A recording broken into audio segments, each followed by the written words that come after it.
Good evening, ladies and gentlemen, and welcome back to another Ektar Here's the Storm casting podcast. I'm still Ektar, and I'm without a co-caster, and we find ourselves casting a Division A playoff match between Durotan's Couch and Don't Die First Minute, the number 1 seed, versus the number 4 seed in the semi-finals.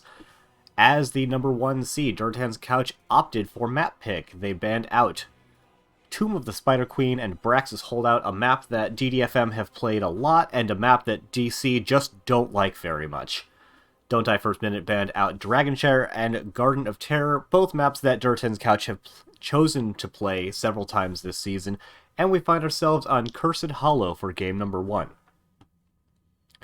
Durotan's Couch have played this map once, or at least they have chosen to play it once previously, and are choosing to play it for a second time here in their semi-final match. Apologies for the game getting started just a little bit late. Somebody couldn't finish their quick match game quickly enough.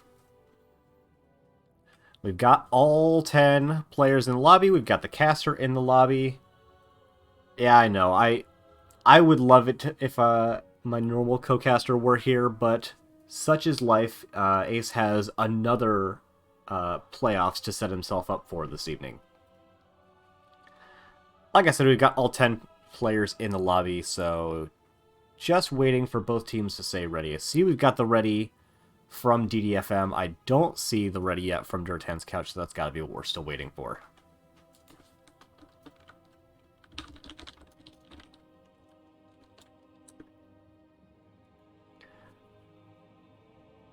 A little bit of banter going back and forth between the teams. It seems like they really want to be playing Dahaka. No huge surprise, considering, again, it's Cursed Hollow. And since we've got just a hot second, let's see what Durotan's Couch did last time on this map, as they're the ones that chose to take the map. Let's see, they've done Dahaka a couple times. Ooh, they did the last time they played with Infofoxin, who, spoilers, is in tonight in lieu of Idioms, they played the Maya, which is always a fun pick. They've played Genji, which isn't that surprising when you've got Yanners on your team. But yeah, they haven't played anything particularly weird. They just kind of play normal-looking comps on a big heck-off map.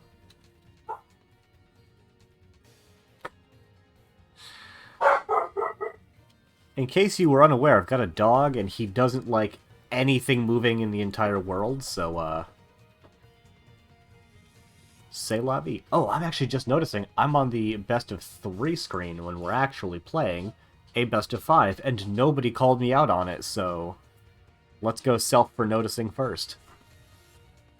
Since we haven't actually gotten started yet, now I'm just going to talk through going and changing my hotkeys so that the next time we go to the between game screen, we go to the best of 5 and not the best of 3. And close that. Apply. Alright, we've got a ready from the couch. We had already gotten readies from DDFM, so we should be getting on in just a moment. In fact, we're going in just now. After the obligatory Here's the Storm, the game has started delay. Cursed Hollow. For Cursed Hollow game number 1. Making some educated guesses on what the teams are going to be looking to draft on this map. Durotan's Couch, I expect to pick up Rhaegar, assuming it isn't banned. Thanks, Lighthouse. They've played Rhaegar just a ridiculous number of times this season. 14 games, with the next closest being 9 on Dahaka. So, very much favoring that hero pretty much all the time on all maps. The next they've played the most for healers, anyway, are Brightwing and Anduin at 4 games apiece. So Rhaegar more than doubling either of the next 2 closest popular healers for them. Obviously, it's a global, so Dahaka is a fantastic pickup. I always like when teams go in for map pick, especially if they're going to do something either a little bit unusual or something a little bit more unique.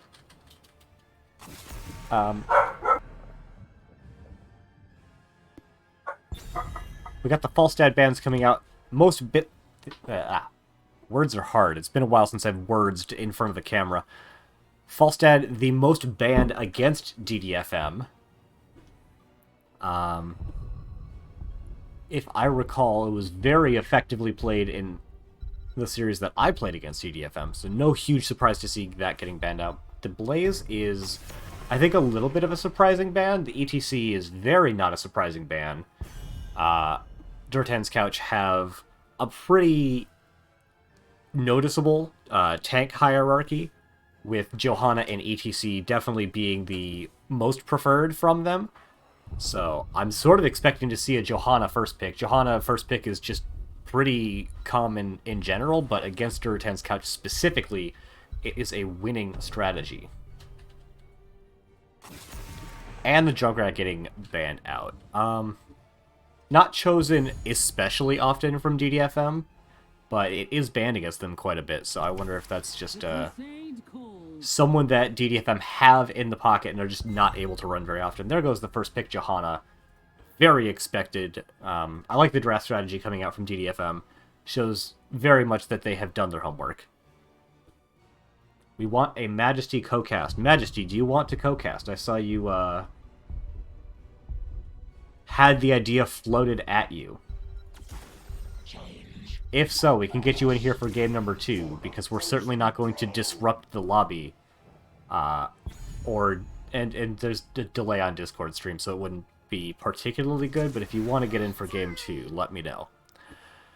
Dahaka and Nubarak coming out from Durotan's Couch. I would say these are very expected pickups. Nubarak, the other popular tank for Durotan's Couch, and Dahaka is the most played offlaner and also a giant map. Hogger and Brightwing getting picked up on the side of DDFM. Very standard, I would say. Very expected kind of heroes coming out from both teams here. I'm more interested at this point to see what the drafts kind of end on, because this is just like heroes.comp with very little surprise coming out from either team so far. I'll be back if it goes to game 5. Nice. A Chromie getting banned out. That's interesting. I don't recall Chromie being especially popular for DDFM. Perhaps I just missed that in my admittedly very quick precast scouting. Played 5 times in 25 games, so like not very popular. I wonder if that means that they're going to be doing something that Chromie plays very well into. What does Chromie do very well? She deep push extremely well.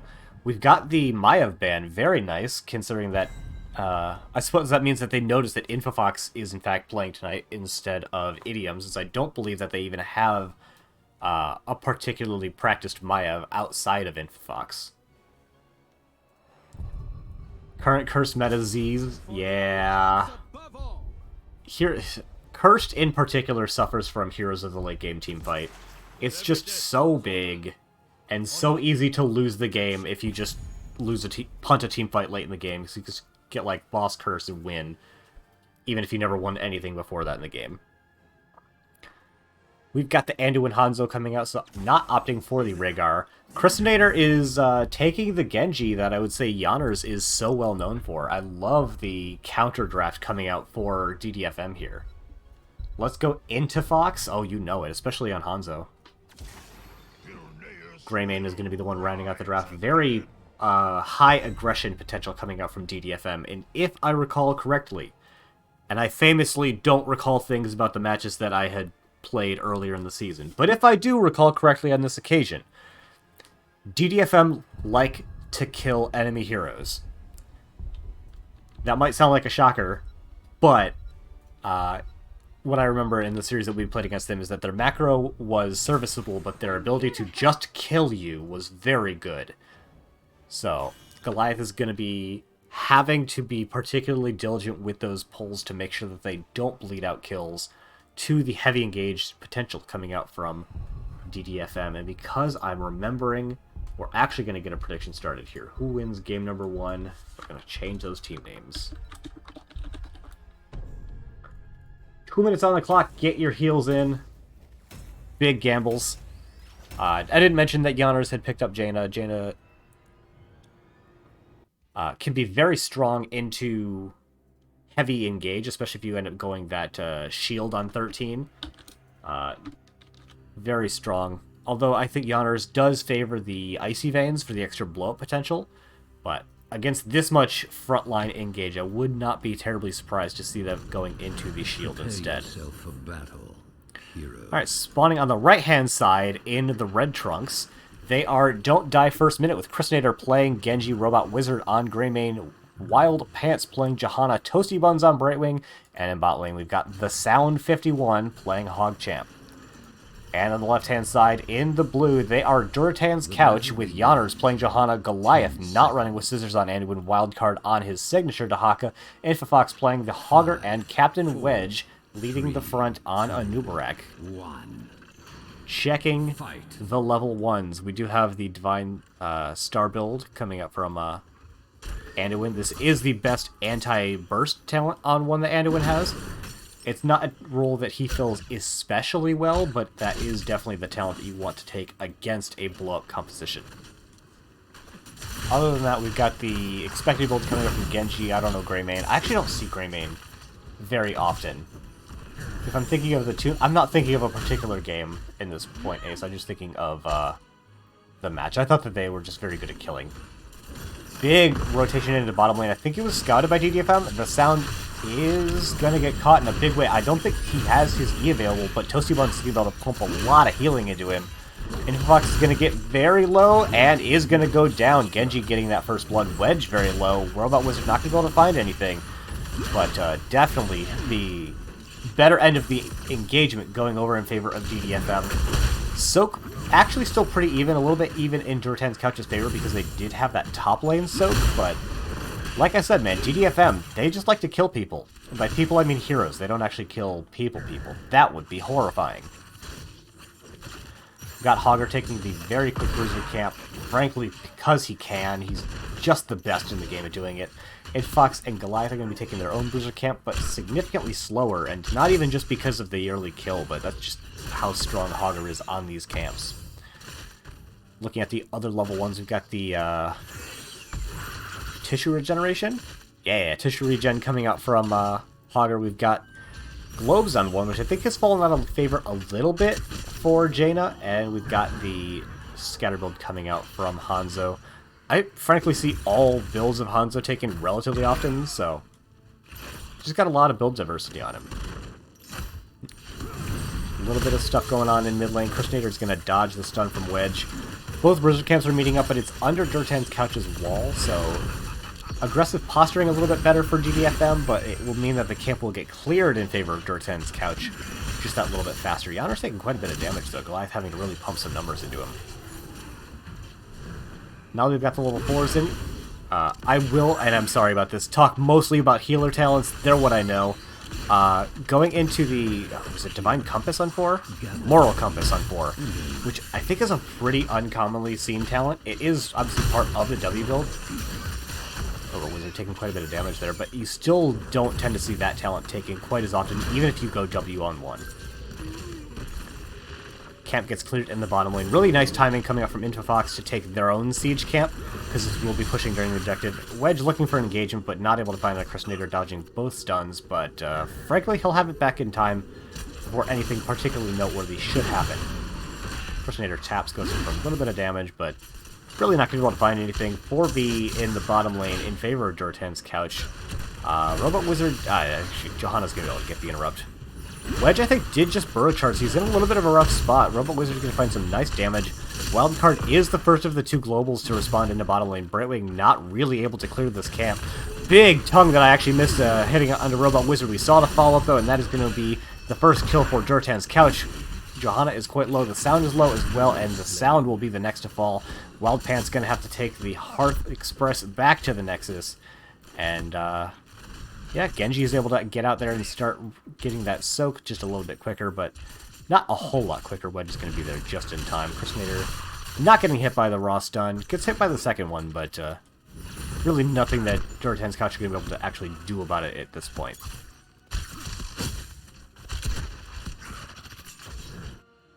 Toasty Buns just kind of hang out in the top lane. Definitely where they want to be as this objective is coming up now. I don't know if Durotan's Couch are going to be able to rotate anyone to catch up on top. So they actually rotate Goliath. This is a wild decision. DC could definitely find themselves being outnumbered at this point if Brightwing's able to get the port on down. Pants finding Wedge in that bush takes actually quite a bit of damage from that scatter. Nothing super substantial is going to happen because of it. We've got Crustader rotating into top lane. Aggressive plays coming out onto Goliath. They're not going to be able to find anything more than just some damage. And this means that there's actually a very small time where Durotan's Couch had numbers advantage, but Toasty Buns is going to rotate in to make it even. Wedge is taking a lot. Probably has the E out. Hasn't committed to it just yet. There it is, coming off cooldown just in time. Wildcard gets the tongue drag, but is actually quite low and in a really precarious spot. Anduin is just coming in now. He's got the pull available. He gets it out onto Wildcard, but he's still in not a great spot. Not the spin that Hogger was looking for. They get the kill onto Dahaka, but they trade out Bruisers. Wedge is barely alive, sub 200 hit points. Robot Wizard and Wild Pants very low as well. Toasty Buns gets the heal off the Q, but isn't going to be enough. Yanners finds the cleanup onto 2, and that is going to be the next objective going over. I don't actually know who capped the first one, and therefore I definitely don't know who capped the second one, but it's 1-1, and I'm sure somebody in the chat is going to have a ton of fun correcting me, because that's what chat likes to do.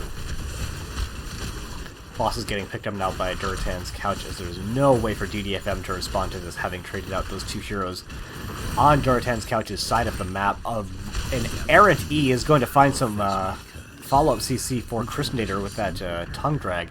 Is able to dash on out of there, but that is just some nice damage being put into Genji, and 10s are quickly approaching now for Durotan's Couch.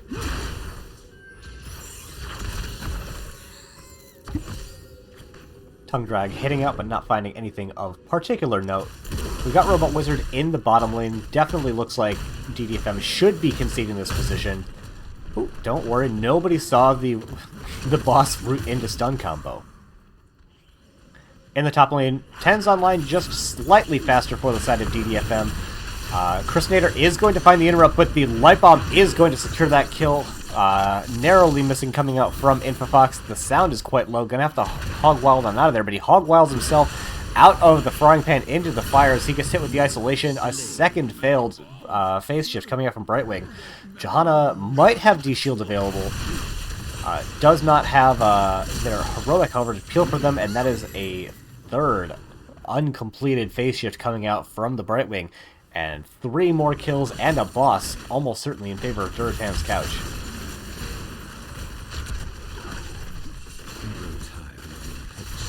Christinator is going to verify that their opponents were in fact in the spot that, frankly, we all knew that they were.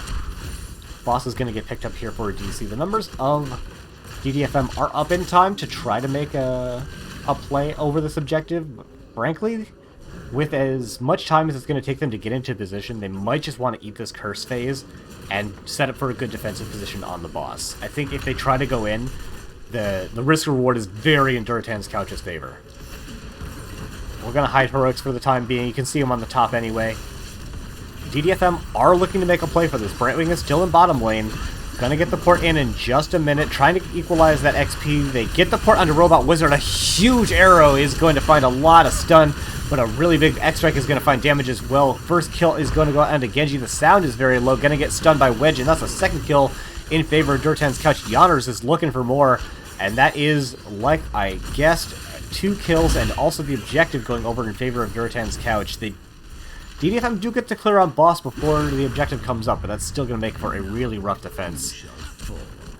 Already splitting out wild cards so that they can make sure they aren't even losing soak in the off lanes as well. Everything is just going in favor of Durotan's Couch at this point. Do we have a boss stun counter? If I had a stream deck, I would absolutely do that, but since I don't, I do not. NA won the Heroes Invitational, so useless arrows are EU now. That doesn't match with the pun, unfortunately, as the sound is going to find a nice kill onto Anduin, and then gets himself killed as well. Wild Pants is very low and gonna get killed by the Beetle. Christinator looking to finish some damage onto Infofox, doesn't quite find it. X-Strike is getting him out of dodge for the time being. Robot Wizard's going to pick up the kill, and Wedge is getting chased down now. I don't know what the cooldown of his burrow charge is, but the polymorph is going to secure that kill. Really nicely done from DDFM, really bringing themselves back in. If not in fully into the game, it narrows down the XP advantage in a big way. And so the curse ends. Checking where we're at after that curse phase, we have 2 forts going down, which is not the worst place to be, given that they're still pretty even in XP. Question is, now that they've got a man advantage, what are we going to do? And it looks like the call is to invade in this camp. If Christinator doesn't get it in time, they don't. DDFM not quite able to get to that camp in time, and so it's going to go over in favor of Durotan's couch, which means there's really nothing on the map that they can do right now other than soak the lanes that are pushed out so far for them. Christinator just going to go back top up on mana.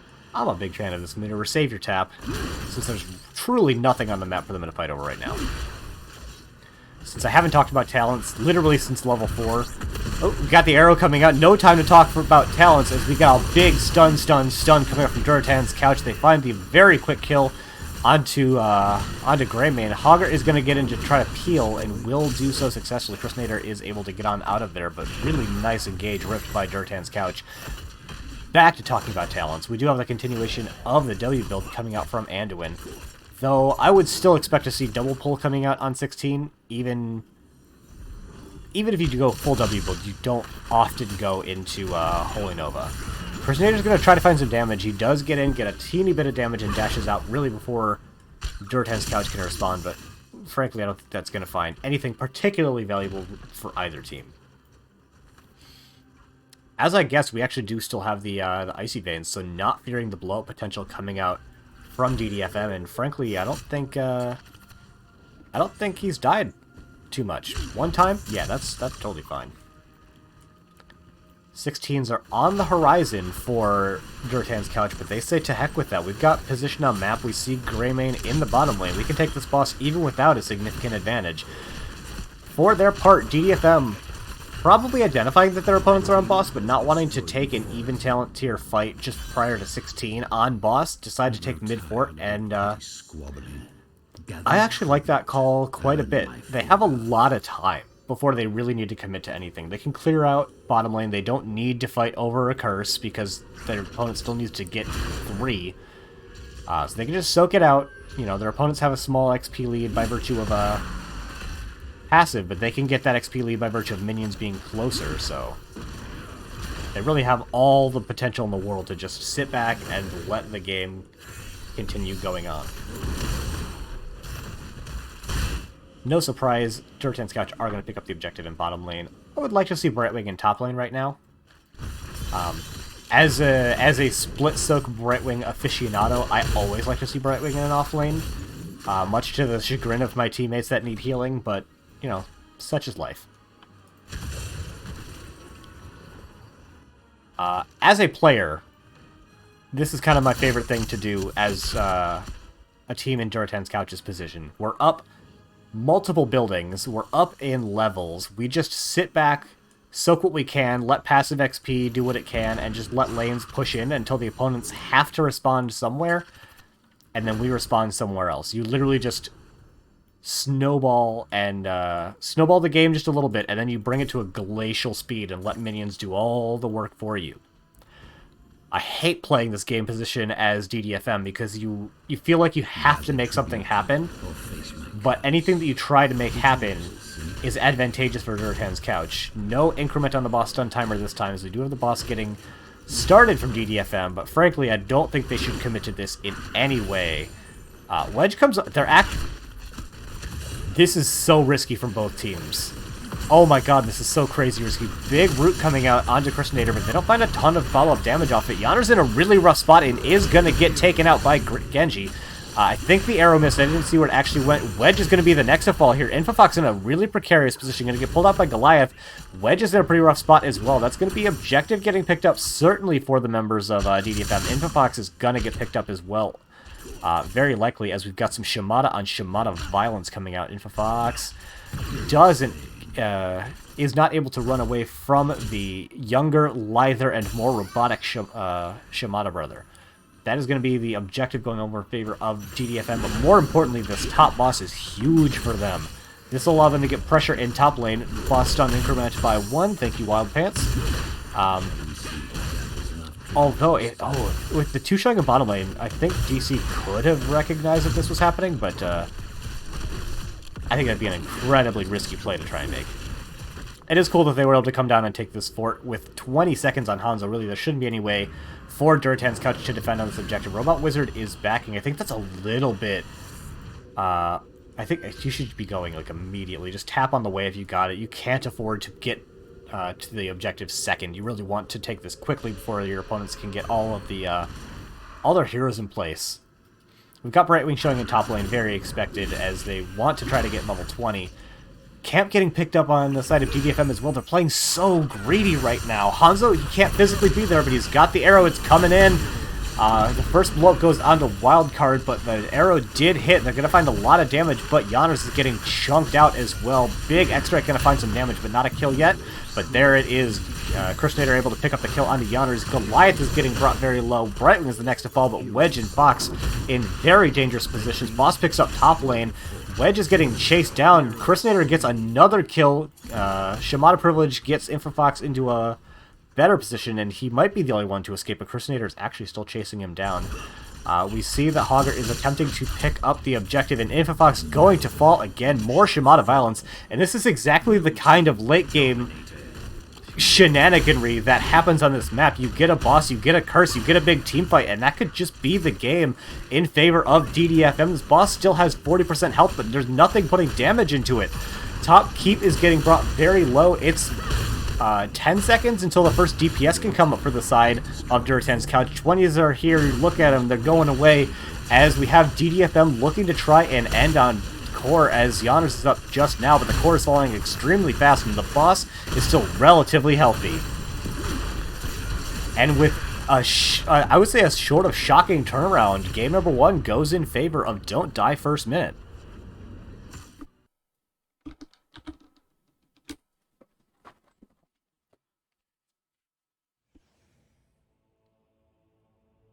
And now my favorite part of the game, where we get to look at numbers and talk about what things that the teams did right or wrong. Damage numbers. Nothing shocking, I would say. Doing more damage on the side of Durotan's Couch, but Toasty Buns put out more healing to compensate. Pretty much comes out in the wash. Siege damage, incredible advantage for the side of Don't Die First Minute. Greymane and Genji really putting in a ton of work there. A lot of kills coming out from Crustader's Genji. 9 of the 14 kills, very nicely done by them.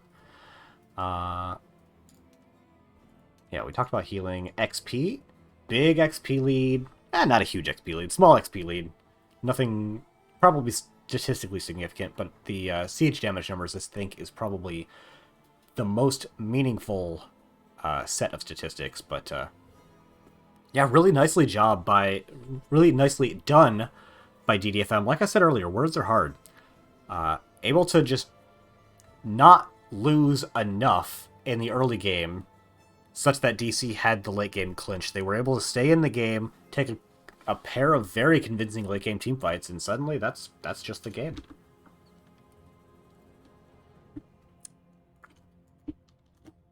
Look at that. Best of 5.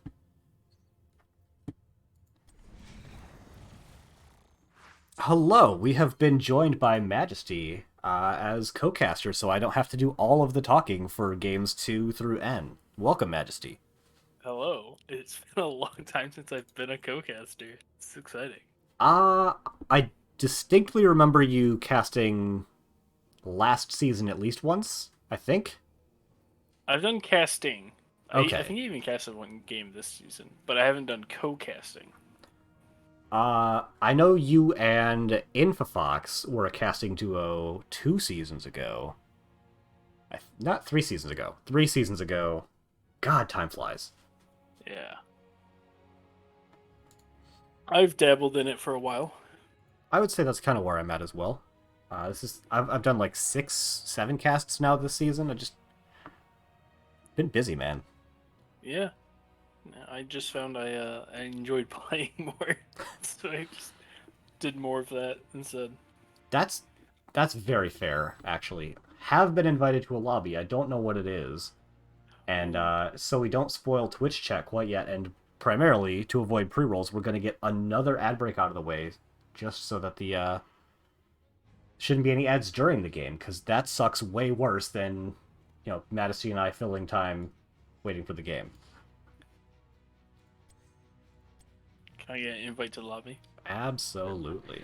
They're not just throwing it in NGS chat. I know, right?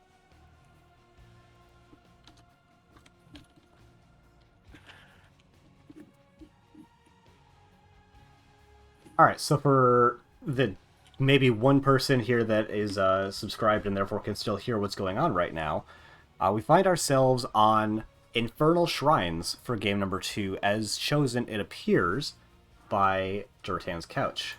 How does that make you feel, Majesty? Why didn't they ban it? I mean, why this map? It's not that exciting. Ever since HGC, it's just been the most played map. Just move on. Let's play more Warhead. Moving right past that comment, I've personally always sort of felt that because it's the most played map, and it's arguably the most standard map, arguably, that if you feel that you're the better team, you should go to the most standard map and just play to win there. So this, to me, speaks of confidence for Durotan's Couch. I see it as the comfortable baby blanket. I feel like picking this map is just because everyone plays it and you're just comfortable. Statistically speaking, if you are the better team, the map you want to pick is D-Sharp, but that is banned this time. It is, because Durotan's Couch likes that map, and they do well on it. Admittedly, they've done well on most of the maps. They've done very well this season. Yeah, if you have a winning record, odds are you have all winning maps or near it. Let's see how true that is. Durotan's Couch has losing records on Tomb and Sky Temple. Unfortunately, Tomb is banned out this series. But Sky Temple, also Ultrac Pass, but it's a sample size of 1, so can't really count that. Yeah. Oh man, that makes me feel real bad, because they're 1 win, 2 losses, and the 1 win that they have is over my team. So, feels bad, man. Hey, we've all been there. It happens. So, what, if anything, from the previous game do you think should be banned out by either team? Well, it's Infernal Shrines, so it's about 50-50 on Hogger bans. Do you feel like just sending us to the objective and stealing them after he goes by the first time?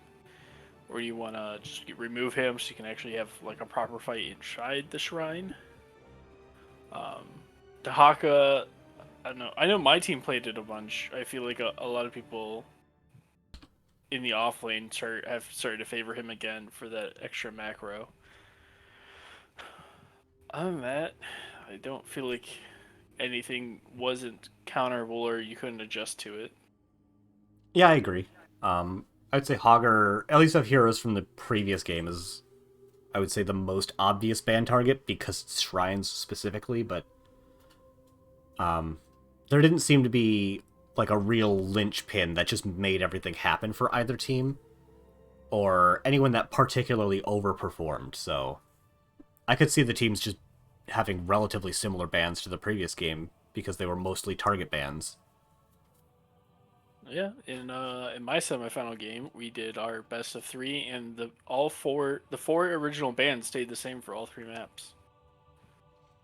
Was that a product of just really good scouting by both teams and knowing what they didn't want to see? From us, that's what it was. From them, it seemed like they just didn't want to play against it because they were banning something we had played like once all season, and it was like in week 2. So, I mean, that's... I respect the hell out of that. Like, I don't think Vala has a particularly high win rate in Division A, and I just never want to see that hero on the opponent's team. I don't care if she is the thing that wins the game or not. I just hate her and want her not to be played. That's 100% fair. In fact, across all 3 maps, there was only 4 heroes total that changed out. Wow. It was basically the same draft on 3 maps. It's very exciting. I fully expect to see DDFM have a very similar opening to the previous game, banning out the ETC and first picking the Johanna. Yeah, Johanna's good. Like to see the Falling Sword, personally. Cleanses OP. As I was doing my pre-cast scouting, for Durotan's Couch specifically, the 2 most played tanks for Durotan's Couch were Johanna and ETC, 8 games apiece at 100 and 88% win rates respectively. The 3rd most played tank being a Nubrak at only 1 fewer game, but a 57 win rate, which is still a winning record, but against Durotan's Couch's 76% overall win rate, that's not looking too hot. No. Blaze ban, solid, still strong. The most utility that any one hero can provide. And I believe the hero that, without going invulnerable or protected, can actually gain the most effective spell armor.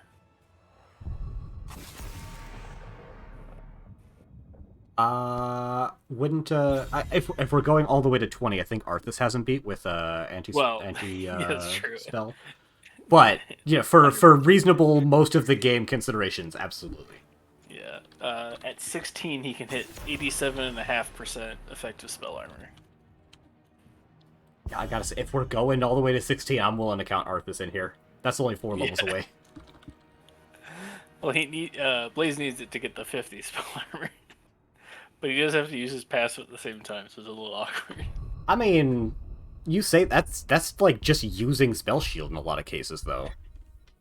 Yeah, but his passive gives him 40 armor, so you're overriding it to get 10 more armor to also have the damage reduction from the foregoing. Hell yeah. I think these are in fact the same bands and the same first pick. And the best Johanna skin. I feel like since it came out, that's like the only one I see. I see the Orcish Johanna occasionally. But to be fair, I feel like I mostly see her bands, so you just see the default model the most. True. Where are these picks gonna be? These are the ones I'm more interested in because they're deviations from the previous game, picking up the Leoric and the Tychus. Is it main tank Leoric? We'll see the Deathwing pick up main tank Leoric going all in. I actually don't hate it. It is a counter to Joe, unless she picks Falling Sword. You would force her into that ult at a minimum. I feel there's an almost 0% chance of that being what Durotan's Couch ended up doing, but like just on paper, I don't hate it. Mephisto, I always hate, and Hogger, the expected offlaner for the map. Oh my god, I didn't change the screen. I've just been talking about it with you. Thank you very much, Pinky. No, you can't. You can't see draft. You're not allowed. Yeah, this is a radio cast now. We just describe the action as it happens. The draft is region locked. This draft is not available in your area. Banduin coming out for the side of Durotan's Couch. I wonder if now you... I was going to say, banning the Nubrak is a bit of a surprise. It will force Durotan's Couch onto one of their less played... like, they're very low played tanks. It's from the Mephisto, right? You don't want to blink in, get cocooned, and then end up in an awkward spot. I mean, Chromie does the same thing. Chromie, in my opinion, as having Mephisto as my most played, Chromie is the worst Mephisto matchup. I'll play into a noob and Stitches all day if I don't have to play into Chromie. I definitely agree. Not as someone that plays Chromie, but or Mephisto, but as someone who's sort of seen it happen a number of times. It definitely feels like Chromie is the roughest to play into. I was going to say, I wonder if they ban out the Rhaegar, given that is by far and away Durotan's Couch's most played hero at that point, and they still needed a healer. But opting to give them the healer and forcing them to take a less preferred tank. And you grab the variant, which is also a tank with a positive matchup into Joe with that soul break, but shield break, not soul break. But now we have Medivh and a lovely Malfurion. I feel like I never see Malfurion outside of ARAM these days. I've played him from time to time. He just takes a lot of effort. Yeah, but I feel like the reward you get out of Malfurion isn't substantially more than you get from, like, an Anduin, but requires more effort. If it's a good Malf game, though, it's a really good Malf game. Like, sometimes you just, like, my whole team doesn't die because I Malf this game, and I just have infinite sustain healing. That's fair, and, given what Durotan's Couch have here, this looks like an alright Malfurion game. Yeah, you get the Medivh to block the Tracer Bomb, and beyond that, it's all just consistent damage. Yeah. You got a chance. Does Malf Cleanse remove Taunt, or no? Ooh, probably. I'll need to check. I'll need to check talents when we get in the game. I know it removes slows. I know it slows and stuns. I don't know if it is also... Ooh, it might be slows, roots, and stuns. So maybe not taunt, because that is a silence. Yeah. I'm starting to feel like that is correct, so it probably won't actually do it. But Mephisto solo damage, I don't know. To me, that's a little iffy. On the flip side, not sure which draft I favor. Alright, spawning on the right-hand side in the Red Trunks, winners of game number 1. They are Don't Die First Minute with Toasty Buns playing Malfurion. Chrisinator is playing the Mephisto. Wild Pants on Johanna. The Sound is on Hogger. Robot Wizard on the Medivh. This is your cue to Alright, we have Captain Wedge on Varian, Goliath on Rhaegar, Infafox on Tychus, Wildcard on Leoric, and Yanners on his signature Tracer. Checking level 1 talents, as we are wont to do. I don't know most of these heroes. We've got the grenade coming out from Tychus on 1, that's pretty normal, but I don't see a lot of shield wall, shield block, overpower, that's what it is on 1. I don't see that talent very often, even if you go into taunt. I don't know. It's still insane. It gives him so much damage on the Tychus or on the Varian at level 1 if he's going taunt. It's gonna be a little weird this game because he's gonna want to take protect. But yeah, how often do you see the Rhaegar Z talent? I would say quite infrequently. I didn't go so far as to look to see what build Goliath goes with all of his Rhaegar games, but I almost never see Ghost Wolf on 1. It's basically always either Q or W. Or, sorry, W or E. Classic Sleep Root. We got Q build, actually, from Mephisto, so he's going for a little bit more sustain damage, but he's going to potentially struggle with mana later, not having the mana return on the W. One thing that's kind of worth noting at this point is just the lane arrangement. We actually have nobody soaking top lane yet for the side of DDFM, and we've got Wildcard doing his best to put some damage into the Sound as he's trying to make that rotation. Not getting a whole ton of it, but just that small little XP advantage in favor of Durotan's Couch, just from soaking a little bit better. Although DDFM are doing a lot more damage. And Neve's already up to 15 on his quest, which is pretty impressive. Yeah, that's less than 150 in the game, getting 15 stacks, that's quite quick. Without a real hero for Captain Wedge, DDFM are positioned pretty aggressively to see if they can try to make something happen here. Doesn't look like DDFM are going to rip it, and frankly, if as close as Durotan's Couch are to getting into the level 4s, I'm not surprised at this, but they got a couple of stacks. They threatened to potentially do something. And honestly, that's good enough in a lot of cases. Why the heck is Mephisto in top lane? Someone's got to cover it. I mean, yeah, but they got a guy for that. Ooh, Toasty Buns getting chased down by Wildcard is going to survive on 40 hit points. The Sound also surviving as Wildcard gets taken out by Mephisto. Captain Wedge is quite low. They're looking to try to get the kill on him, but really no chase potential with the cooldowns they had remaining. Still going up and killed this early, I think is very big for DDFM. Yeah. We have Raven Familiar. Ooh, Celestial Alignment. That's not usually the talent I see on Mouth. Yeah, me either. What the hell do you take that for?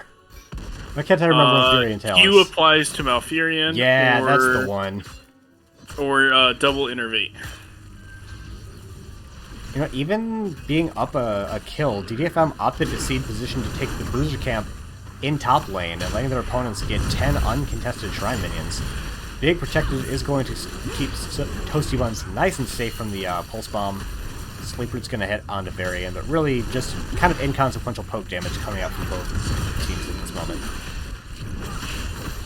It is the bigger they are on Tychus here, so it'll be exciting to see him chunk people down and then Yanners can go in and clean them up. Gives them a little extra auto attack burst there on the taunt as well. Go ahead and hide talents for just a bit as we have both teams even in the Shrine Minions. Wild Pants holding the bush, Rebel Wizard holding the other bush, stopping them from rotating in. We've actually got Wildcard all the way out, so it looks like probably Durotan's couch are going to end up giving the objective, although Leo's on the way up now, but they're going to be quite far behind by the time he gets here. The sound messed up and didn't get the infinite spin there, so they are able to go in. Big taunt coming out onto Christinator, but they don't actually get a ton of damage in him as damage goes out into Toasty Buns instead. That's going to be Durotan's couch's first kill in this game. And yeah, they actually didn't get as many Shrine Minions with their mana advantage as I thought, so that's going to allow Durotan's couch to really come in here and try to finish up this objective. Fox getting quite low though, got slammed into the wall by Hogger and is going to be the next to fall here, but Mephisto falls as well. Goliath is very low, rollout Wizard quite low, does have the Protected by the way. They find the kill onto Rhaegar next, and I think Durotan's couch probably should try to leave. I don't think they have the manpower left to secure the objective here, especially with Toasty Buns coming back up.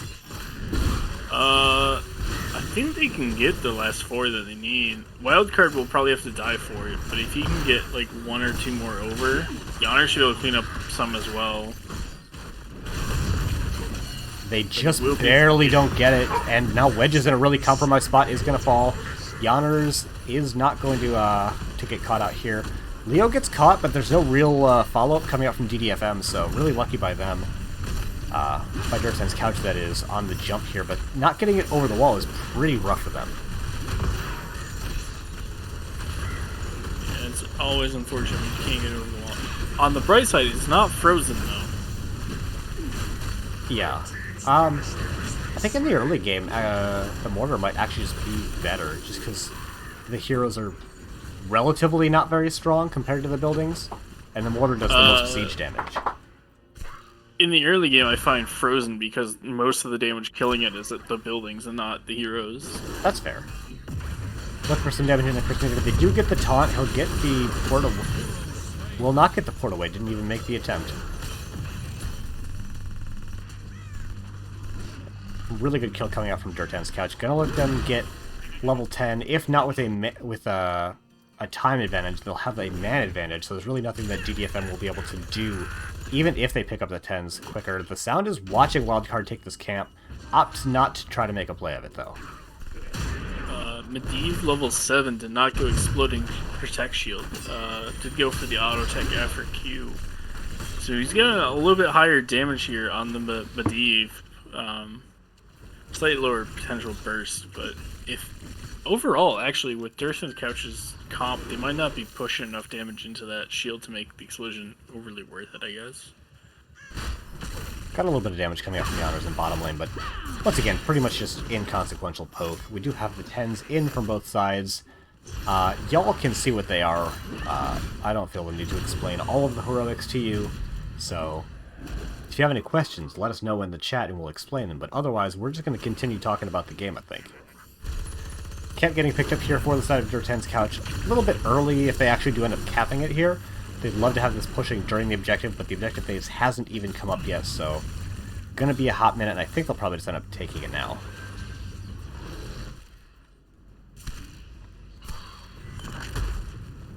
Wedge looking for an engagement, but is going to get spotted immediately by Robot Wizard. I think the vision is a really underappreciated aspect of that. Yeah, I heard it coming out. We had the Durance come out, hits onto Fox, but weren't able to find almost any real damage off of it. everyone is in top lane. And I love this for DDFM because they have somebody not in top lane right now. Yeah. Sometimes you just gotta play a little ARAM. But I guess it would be a rat. All random, all top. Mine. I don't know what mine is. I'm guessing maybe you're asking about the Tracer. It is, in fact, Sticky Bombs, so bigger radius and slow. Not going for the Quantum Spike, which is the percent damage. Yeah, it's pretty standard for Yonners. Sticky Bomb. The slow is huge, so... Yeah, it's a giant slow, and it'll allow the rest of the team to get more value, even if it is less individual value for the Tracer themselves. We do still have Wildcard in the top lane. Robot Wizard going for an engagement, hitting it onto Rhaegar. Goliath in a bit of a rough spot. Gets stunned and blown up before the Ancestral is able to pop onto him. Robot Wizard kind of low, but Chris Nader is going to get into some nice top-up healing. And really rough spot now for Durotan's Couch.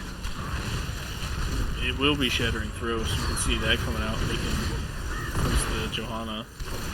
Yeah, this objective looks like it's gonna go over to Don't Die First Minute. Wild Pants and Toasty Bunch taking quite a bit of damage, though. The damage coming from Durotan's Couch is pretty disconnected. We have Johanna getting kind of low.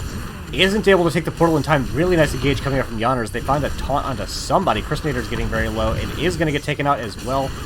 I thought I heard somebody else dying, but guess not. We do have the double shield coming out, saving Robot Wizard and Toasty Bunch, but a great recontest coming out from Durotan's Couch. Yeah. Yeah, they just overall, they had just let out a little bit too much damage, which allowed for them to for Durotan's Couch to come in and actually find kills where I don't think they should have been able to. Yeah, the Entomb also just kind of split them off from there as well. So they were forced to try to kill Leoric or run away from him. We got Yonners and Goliath taking his bottom camp here. A little bit slow, but there's really no one on the defense here for Durotan's Couch. Wild Pants coming out, or for DDFM, actually getting stunned out, not opting to pop the Unstoppable before the jump comes in. Chris Nader looking to find some good damage. Robot Wizard going in behind the lines. It is going to bring that bomb back to the rest of his team, but a huge Durance is going to come up, but an equally large Ancestral is going to keep Wedge nice and healthy. Wild Pants now very low in a compromising position. Is going to get saved by Robot Wizard, but for how long? Long enough. It sure was, as the portal was there just in time to get him on out. You can tell that DDFM are really well practiced with this Medivh, as everyone is using the portals very effectively.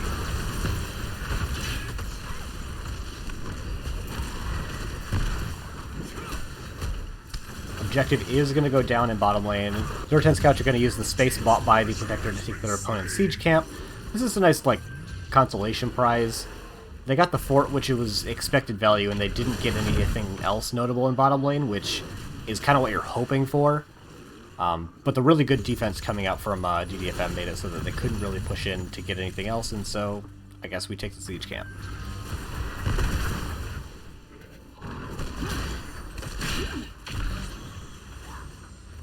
Durotan's Couch up level 16 for quite a while, so you can see them sharking around looking to try to find anything, frankly. Captain Wedge rips the taunt onto Chris Nader, but Chris Nader is going to shade back. No, not significantly anyways, worse for the wear. Taunt goes out, or Sleep Roots go out onto Wedge. They don't find anything particularly noteworthy. Just trying to slow this engagement coming out for Durotan's Couch and try to keep this fort alive from that Khazra camps. It is Iron Banner, the armor banner out of Varian.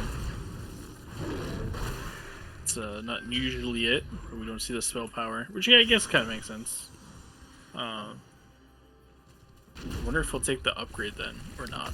We also got auto attack build coming out from Leoric. I should have mentioned that earlier when I saw the Spectral Leech, but going into the Mithril Mace is, you see, I think, more on this map because it makes him actually good at killing the Shrine minions, but I still don't think it's even the most common pick on this map.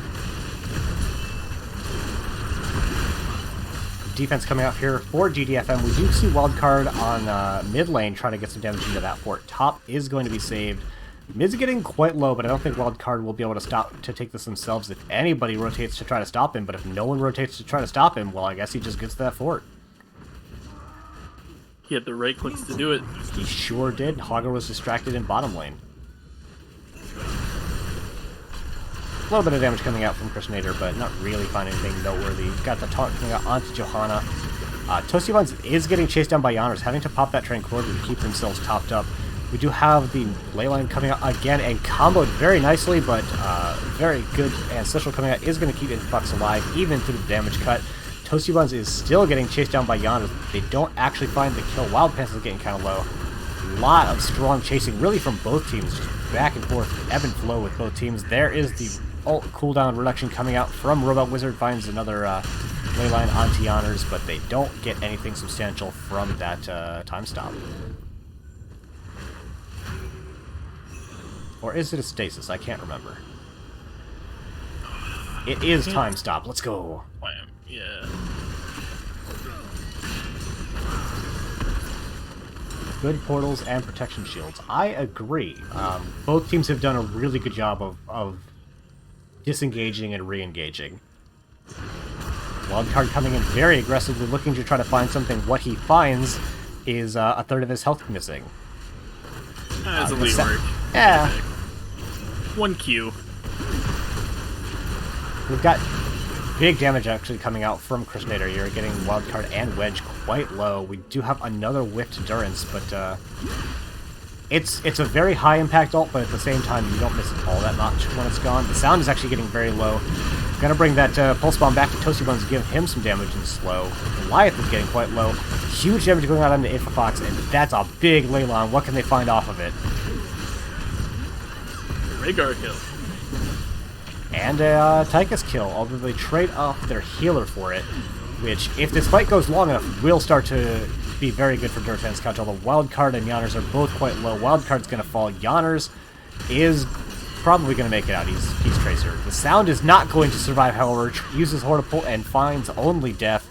Wedge is now on the chase. I don't think they can really find anything, especially not with that Leyline coming out.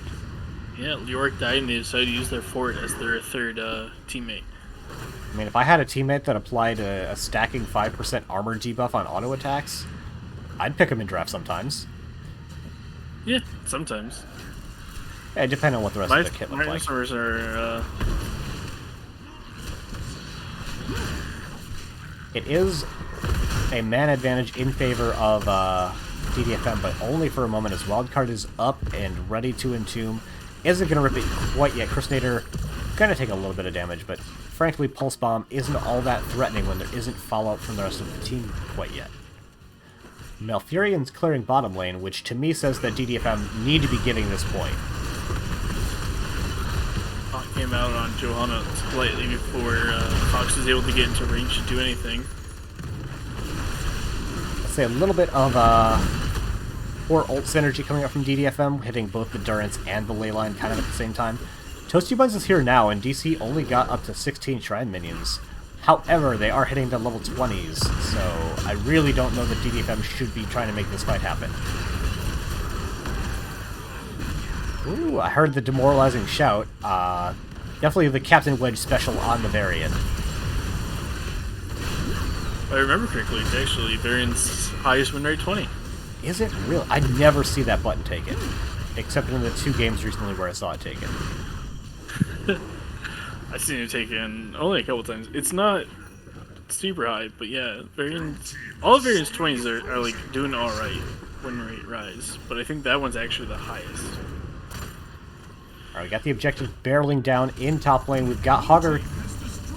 Yeah, blue team destroyed a fort. That was always going to happen. Hogger is split out into bottom lane to try and find themselves to level 20. A nice little portal is going to keep Crusader alive for now. The Durance is going to do actually enough to get him on out of there. Leyline comes out as well, saving Crusader for quite a bit. Really good fight coming out from DDFM. If they were level 20s as well, this fight could actually be one that they win. Instead, it's just one that they're going to survive. Another Leyline coming out, though. The sound very low. Captain Wedge. AoE ancestral value. Yeah, it was huge, even with the kill cut. They find the kill onto Wedge, but I don't know that they can really continue to chase anymore. They're gonna lose... No, they can defend top. They might be able to defend top keep, especially with the jump going out onto Hogger. If they can clear these minions, they have a chance. Ah, I was wrong. They don't have a chance. It's going down. Actually, no, it's hitting... Nah, it goes here. Frostbite get it.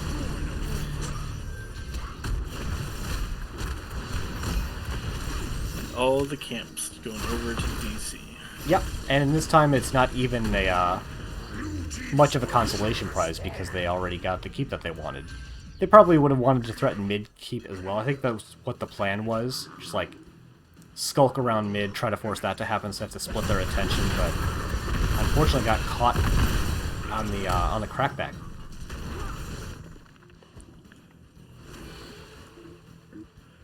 But again, as mentioned in the previous game, this, from Durotan's Couch's perspective, is my favorite way to play Heroes of the Storm. You have a huge building advantage. You just stop playing the game. You kill lane minions, you defend your own buildings, and you do nothing else until the enemy team is responding to lane pressure.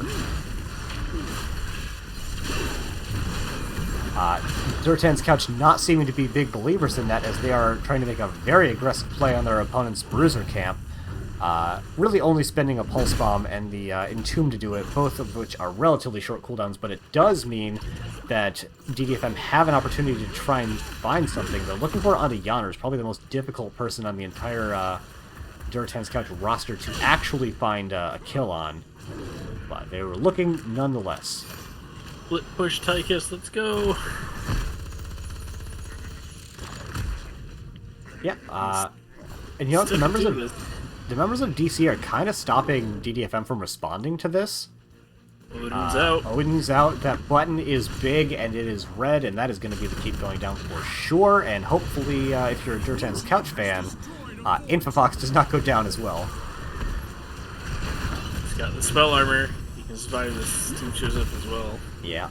DDFM not opting to take the 5v5 in the middle of the lane fight. Looking for something with a little bit more advantage to them. But if Durotan's Couch continue to play as restrained as they have shown the capability of, it's going to be hard for DDFM to find such a fight.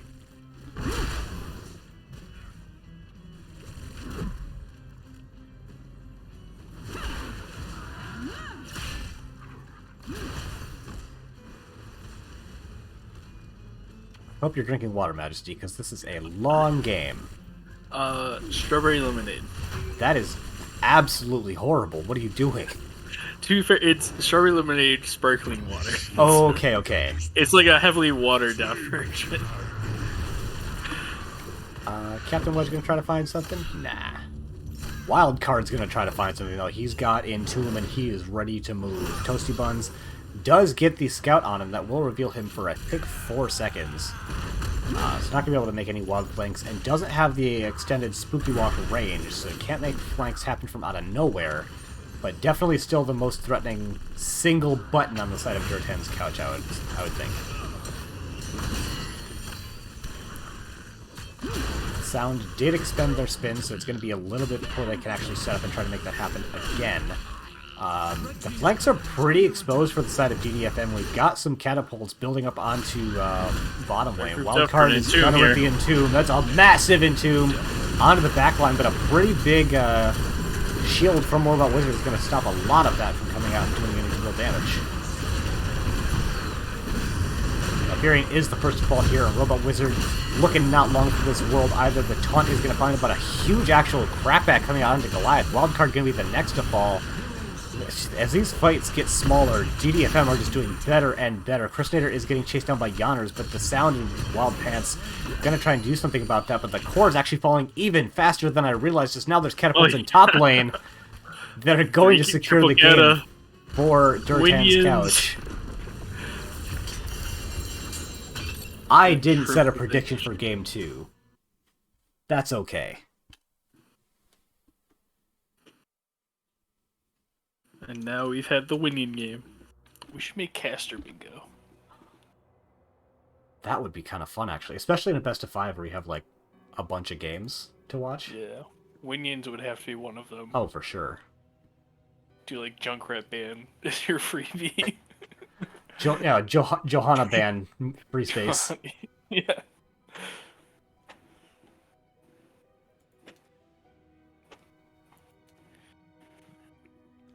Rhaegar top healing. Yeah, I don't think that's a particularly big surprise. If you And combine the Malf and Medivh, though, they total together collectively had more. yep, and Medivh actually putting out quite decent damage numbers. So it's not like Robot Wizard was lacking in damage to put out healing like you will often see. Possibly a little bit less utility, having gone into the more damaging build, but I mean, I don't think that was that's not the obvious. That's the reason that DDFM lost game number 2. No, Statistic. I don't think there is a single statistic that really shows the result of this game.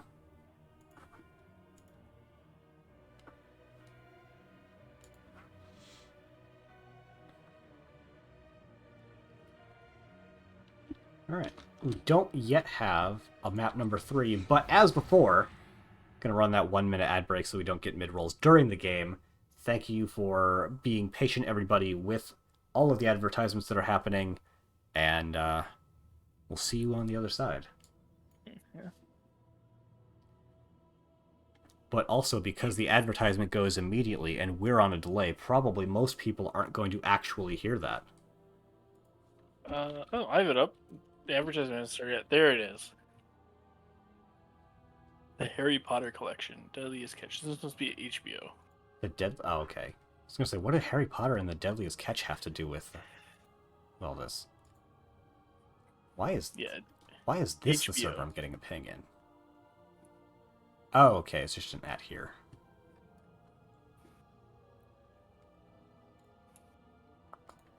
So, what map would you pick for game 3 here? So, with the scouting history, DDFM prefer first pick. So, Durotan's Couch are the likely team picking map, and the maps that were banned suggest to me Sky Temple. Ooh, that'd be fun. Sky Temple's a fun one. Sky Temple or BOE, I think, are the next most common maps for Durotan's Couch to pick. Neither of which were picked by DDFM at any point during the season. Oh, actually, I should check. I take it back. It shouldn't be Sky Temple. It should be BOE. Just because of win rate. 100% win rate on BOE, 33% win rate on Sky Temple. Similar amounts of popularity. Alright, so if we go into BOE, we might see the Hanzo from game 1 come back. Yeah, wouldn't hate it. It was even W build Hanzo, so already playing the appropriate build. He's ready to take those bosses in game 1. Chernobyl asking for it to be Booty Bay. I've got a sneaking suspicion it will not be. Yeah. Maybe we'll get Warhead. That'd be kind of terrible. Warhead's great. You know what? Since we've got a minute and the map hasn't come up yet, I'm gonna go ahead and put us on an intermission so I can go refill my water and eat some delicious banana bread. We'll be back in, probably more than 2, but less than 5 minutes.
And we're back, and we find ourselves, as picked by Durotan's couch, and sort of guessed by the casters, Sky Temple for game number 3.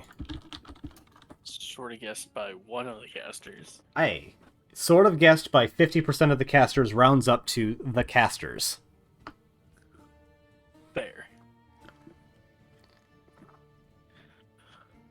Alright, Sky Temple. I hate this map. Think we'll get a Murky? I do not. Oh. I'll go Samuro. I'll sell for Samuro. I could see Samuro as significantly more likely. Is this like a 1 to 2% significantly more likely, or is this like a 1 to like 80%? More the former than the latter at the moment, just because I don't know DDFM's hero pool particularly well. I don't think anyone on Durotan's couch plays it particularly. Fox has played it in the past, but he seems to be DPS this series, so. Yeah, he is in place of Idioms. DDFM have not played this map this season, so whatever they do, it will be a surprise. Durotan's couch on this map have done ETC twice, and a bunch of individual hero picks. At a glance, they don't have any other duplicates. I could be wrong, but trying to look at 3 games is a little hard. Could be a Juice Pirate map. Hasn't been in the past. Well, actually, I'm gonna go back to checking those maps to see if it was a stage dive ETC, because I feel like it was at least once. Sky Temple.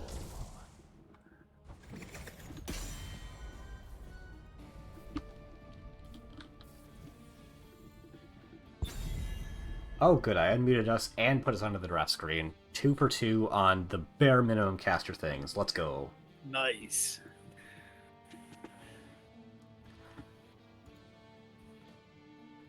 There's a mosh pit in that game. I feel like it was probably a mosh pit in both games, but... Oh, it actually was a stage dive in one of their games, so it definitely has it on the table.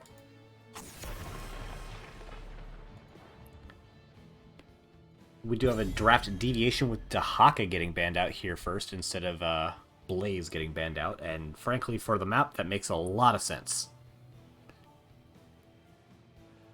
2 globals banned so far. We can see the Brightwing for the 3rd one.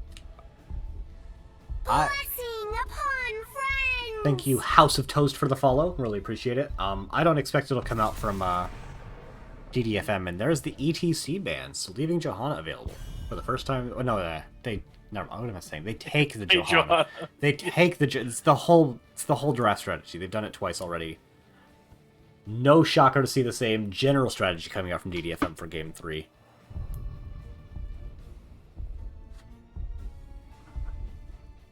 Will it be the Brightwing? I doubt it. It's the Junkrat. Staying consistent. Blessing upon friends! Got the Blaze first pick coming out here. Very interesting. I'm frankly shocked. Opting for the offlaner value over the Johanna, which That could be a they main are tank. only You don't at a know. 50%. Yeah, true. My team ran it a lot as main tank, so. Still Yorick. Will it be the Joe? It will be. An expected outcome, and picking the orc skin, as mentioned. Yeah.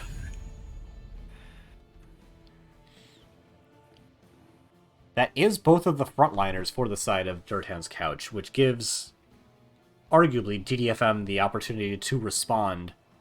Though, to be fair, Leoric and Johanna are relatively generic. You can put them into most comps and not be especially unhappy. They still could pick up a 3rd bruiser, too. They could.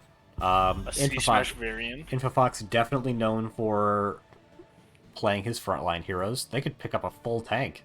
I don't think it'd be exactly what they're looking for, especially on Sky Temple. But They could pick up 2 more tanks and just pick a Lucio for percent healing. ooh, playing for 16 talents? Yeah. I too like to live dangerously. They'd have so many people they could stick on the point. Ooh, an Uther man. Did you see that coming? Interesting. I definitely did not. So what? So it would have had to been an Uther tank that they're banning out. Yeah. So I'm assuming that DDFM has played that then. I did not have a ton of time for scouting, so I cannot confirm or deny Brightwing getting banned out. I like it more than normal. I love Brightwing as a character, but I'm like one of the biggest Brightwing haters in NA for just playing the hero. But against Genji Light Bomb Delivery, I think it makes a lot of sense. Plus, big map. Okay, they have run Tank Uther a couple of times. Alright, Lucio Tracer. Saving Fox's pick for last. Let's go see Smash! They've even got the Lucio! Yeah. Do that. I'd be okay with the Thrall too. All the percent damage a Thrall could bring. Ooh. Ooh, I like a Thrall. You got a bunch of big boys, so nobody actually dies to the Genji Light Bomb engage. Diablo. It gives you a Diablo killer too. Yeah. They don't have an amazing one currently. You've got, well, Leoric. Never mind. You got Leoric. I think it should be Tychus or Thrall here. I'd like a Thrall. I don't know that Infofox plays a Tychus. No, he played Tychus in the last game. Literally last game. Well, I played with Infofox for a full season Hailfox. as the tank main. Interesting. Ooh, I think I gotta give my personal draft advantage over to DDFM. Although, I've rarely seen a game where Captain Wedge can just decide to push R and expect the rest of the team to follow up and have them not then follow up. Like, that is a big part of their success, is just Wedge saying somebody is going to die and then having them die. Also, Like, portrait could use, synergy in DDFM's favor. Hadn't mentioned that yet. Summer Anthem will give them a late game response to the Light Bomb engage. Just gotta get there. You get the heck out of here. Summer Anthem. Dude, it's my most played talent on Lucio at 20 right now. You're crazy. The sound saying for all the marbles. We're in game 3 of 5, and you each have 1. For all the marbles of Sky Temple. Spawning on the right-hand side, in a best of 5 that Goliath is pointing out, is Don't Die First Minute with the sound playing Blaze, Wild Pants also not running with Scissors on Anu, and Toasty Buns playing the Lord of Hatred, Robot Wizard playing the Gray Man, and in top lane, Chrisinator on Genji. Coming in for Durotan's couch, we have Captain Wedge on Johanna, Goliath on Lucio, Infofox on Kel'Thas, the Honors playing Tracer Wildcard on the Orchid. An incredibly uncoordinated level 1 scuffle is going to lead to a lot of damage going into Yon or Toasty Buns. The sound, Captain Wedge, Robot Wizard, Wildcard, Infofox, and Chrisinator.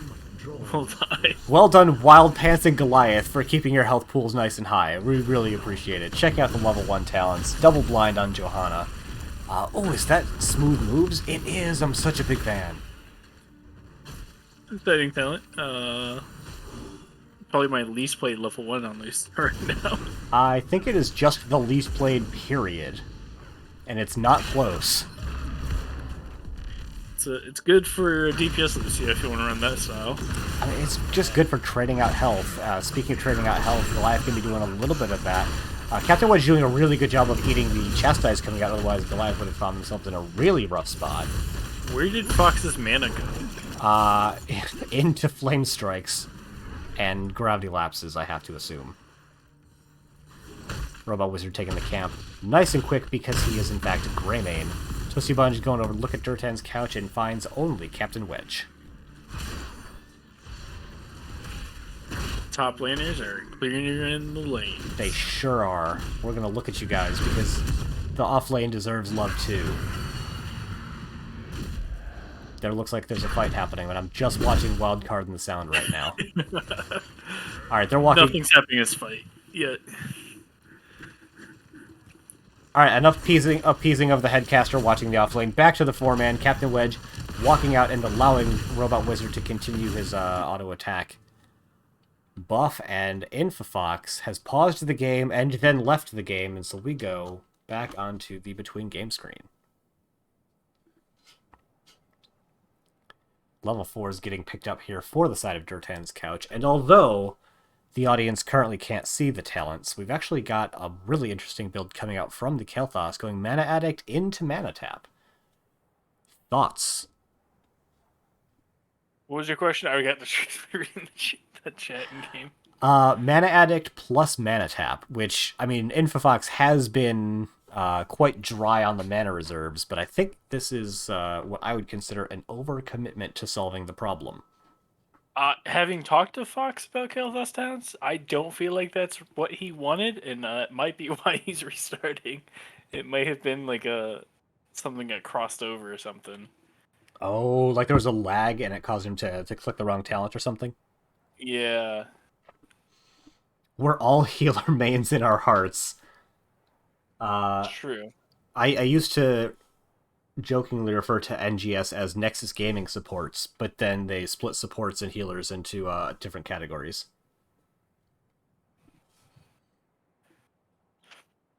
Yeah. Back when we had specialists too.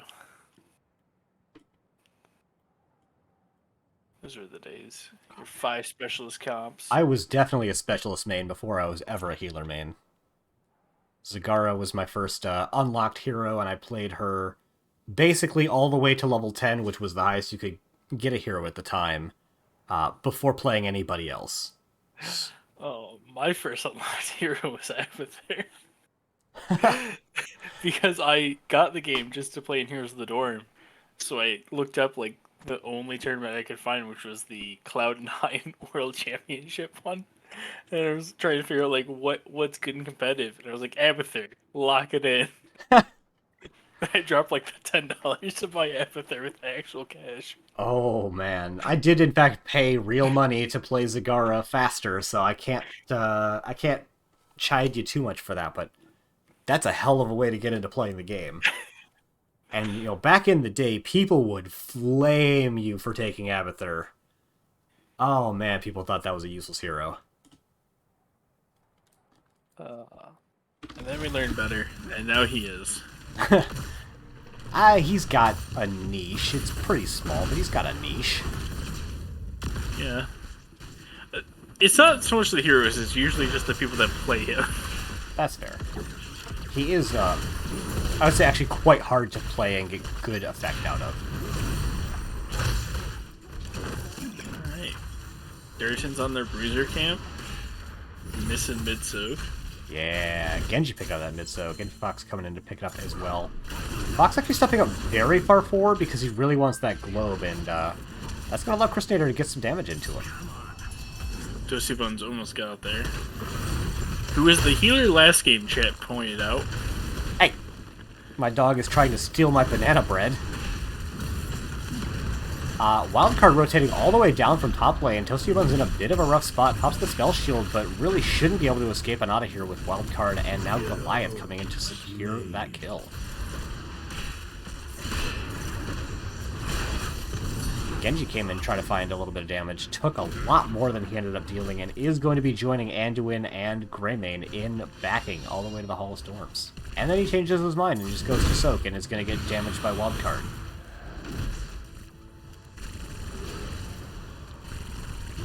Objective spawning mid and top, as it always does during the first objective phase on Sky Temple. We've got the Sound uncontested on top lane. Robot Wizard actually just kind of confidenced his way into taking a couple of shots out of mid. They were outnumbered, so really no way that should have happened.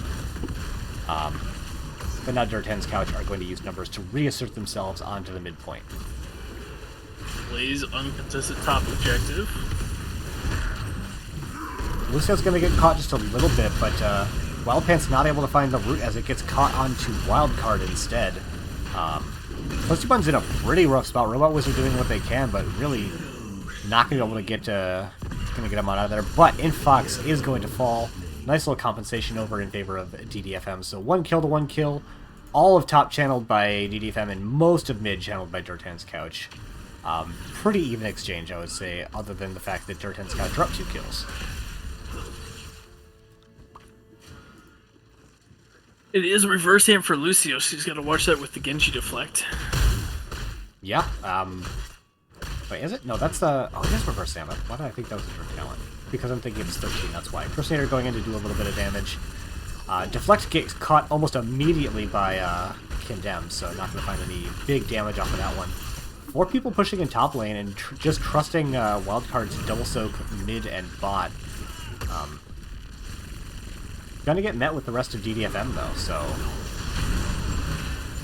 good rotation up here from Toasty Buns.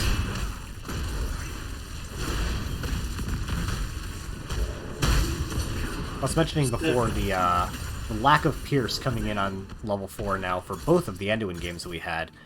That talent is good so that you are more likely to hit your intended target. Like the extra spell power is kind of nice and all, but it's really to make sure you hit the correct person with E. We had the...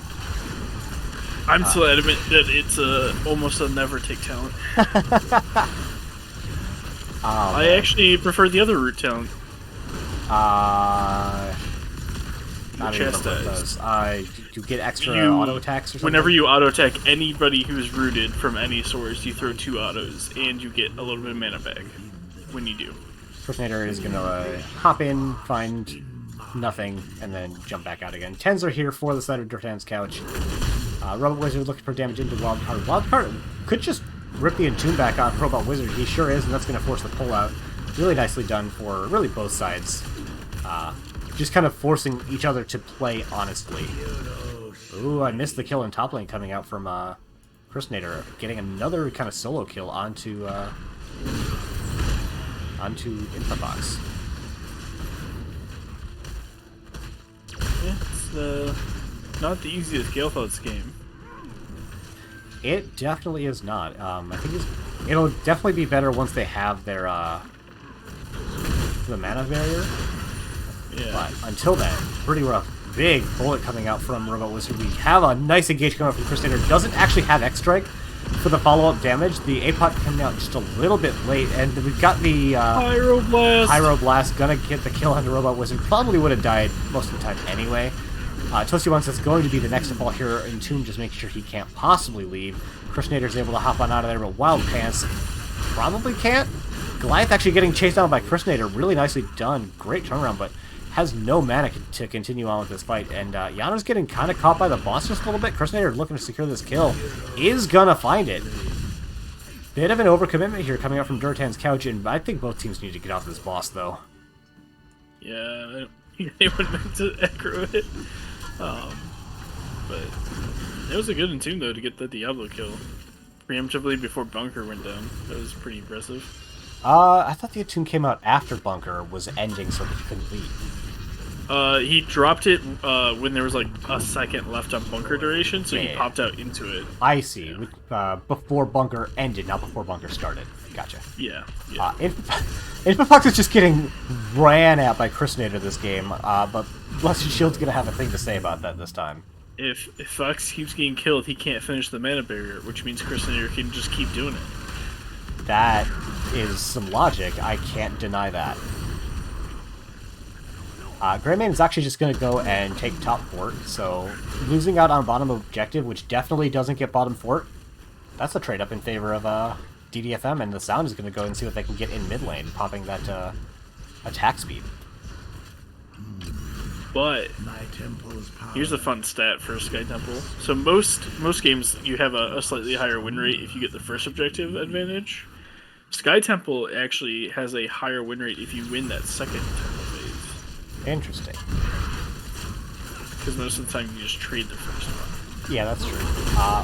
both teams taking a camp, but the far more advantageous camp is getting picked up here for GDFM as they're picking up Boston. Their contemporaries are only picking up a Bruiser camp. No increment on the boss stun counter this time. Wildcard is going to get caught out just a little bit. Toasty Buns and Crusader getting some light poke damage in. Big Blessed Shield's going to hit onto 3 members, but the Bunker is going to stop a lot of the potential follow-up from finding Purchase. Wildcard is going to be the first to fall, followed by Captain Wedge. Light Bomb coming out, hitting out onto several. The sound is not going to get Pyroblasted out of existence, and Yonner's looking to try to make something happen, but without any front line to back him up, I think it's a very risky prospect. Gonna force Durotan's character to take the slightly longer rotation around. Yep. Nice Curse Bullet going out into Infofox. Has completed Mana Barrier now, by the way. So does have the opportunity to save themselves once per, I think, 40 seconds? 45 seconds, very close. Boss increment, Bust on increment goes up by 1, getting onto Yonders there. Wildcard has the Entomb available. He's looking to use it, and Wild Pants is a juicy target that they're going to find it on. Fire Blast immediately put out on him. I think probably an overcommitment. Like, you just lapse Flame Strike and he probably dies anyway, and then you still have your Pyroblast cooldown available, but you know, it's hard to complain with the result being he still died. No kill like overkill. Hell yeah. Goliath and Yonners maybe thinking to try to invade on this camp, but with Toasty Buns and Crushinator here, probably not going to do it. Third objective phase is up, being channeled simultaneously by Durotan's Couch, although Crushinator is going to stop Wildcard from channeling in the mid. Using the X-Strike just to break the Spooky Hand, but that is going to be another Blessed Shield getting ripped out like I talked about before. Durotan's Couch and just ripping R and trying to kill heroes doesn't actually find Crushinator, but they take him effectively out of the fight. Big Blaze Stun and then immediately back to the bunker. I like to see it. Anduin is just now showing up to this fight. There was no healer available until just now. Robot Wizard pretty low, but more importantly has no mana available to try and really find any non-committal damage to the fight. It is auto attack Leoric again, just pointed out this time. Yep. And it is heavy casters on Lucio for that stun. I think it's not my favorite talent here. It's my favorite talent to play with, but with as often as Lucio is getting wallbanged and or chased down around near walls, I think the slip could have been quite useful. But heavy casters is definitely the fun talent. If Lucio gets charged by Diablo, does it always proc it if he's wall riding? If he wasn't wall riding before, it might not. Wedge taking a ton of damage. Robot Wizard is just in there looking to find something. They don't find a kill, but they find a lot of damage. And they didn't really commit anything particularly noteworthy. Like just Curse Bullet. Crushinator going in.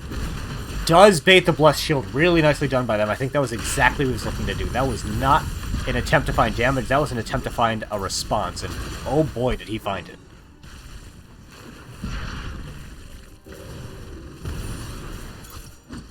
Correct. I don't know what Durotan's Couch or what GDFM can really do with Blessed Shield being down, but if nothing else, it's a great morale victory. It looks like they can soak top lane. They can soak top lane and they can put some damage into Wildcard, but even then, not a ton of it. Basically, not at all. Yeah, just ignored him, got the tower. Yonder soaking bot, rest of DC moving up. Looking for a potential flank. GDFM are split kind of awkwardly right now, but I don't think DC have any information that that is the case, so making the smart call and just playing a little bit conservatively. Would love to see DDFM like knock down these walls and stuff too. Like, there's no reason DC had to see that this rotation was happening. Going in, they're gonna get this keep, like, guaranteed. It's just what do they lose, if anything, for the attempt. Bunker goes down. I actually love that because Crushinator is able to use it, reset his cooldowns. The sound is just going to get pulled out of there, and Crushinator should have his escape in just a second. He sure had one. Pyroblast. Force the X-Strike early. Yeah, and there's the, Wait, the X-Strike got rid of it. Disjointed. Yeah, still goes down, followed by Blaze, who would use Bunker in an attempt to save earlier. Robot Wizard is going to get killed as well. the Fury of the Sun while doing a lot of damage into Toasty Bun's Wild Pants going to fall as well, and that is the ace going over in favor of Durotan's Couch. And what do they get with it? Boss and probably their opponent's camp and bottom objective, certainly. Potentially top 4. That camp will be uncontested now. Diablo's gonna go contest it. So he will.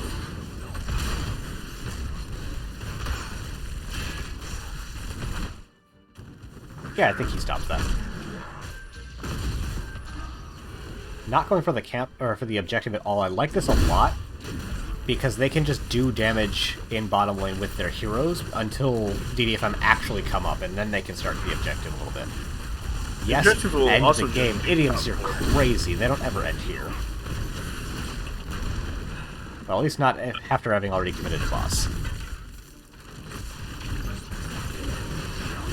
Big Blessed Shield coming out with the level 20. Gonna find Silence and Tomb, but the bunker was there. He was a little slow to click on it.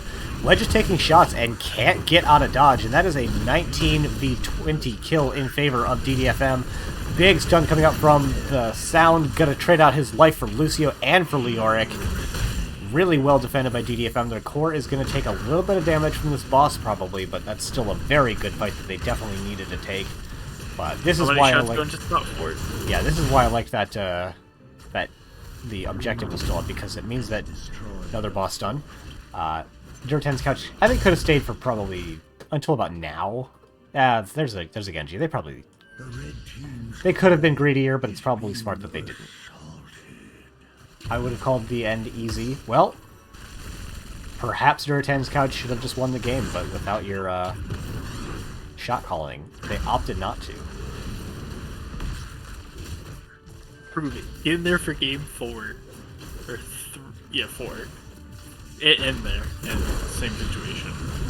Wildcard and Robot Wizard initially having an honorable duel, to which Yanners does not respect the 1v1 and is going to come in here and help secure that kill onto Greymane. It's Total Recall. It is Total Recall. A lot of damage going into Toasty Buns for having taken this objective. And it looks like Durotan's Couch are trying to converge on the location of DDFM, but doesn't look like they're going to find anyone, and the rest of the team are shrewd enough to back all the way behind their walls. Durotan's Couch are in a position where they're looking like they want to try to end, only up one hero. Admittedly, Greymane's a big part of DDFM's ability to do almost anything on the map right now. Genji is going to find the stun onto 2. Doesn't actually find a ton of damage with the X-Strike, though. The Tornadoes bumped Fox out with the X-Strike. Fox is going to go down, it looks like. We get a big stun onto Goliath and Wildcard, but the core is falling very fast, and I don't think that they can make this core defense, and that is going to be game number 3. But not the series, because it's a best of 5 to Durotan's Couch. I was not confident in their end there. I was not confident either, but they were, and they were correct. They did the thing where they focused core. If you're calling it end, that's the important part. It sure is.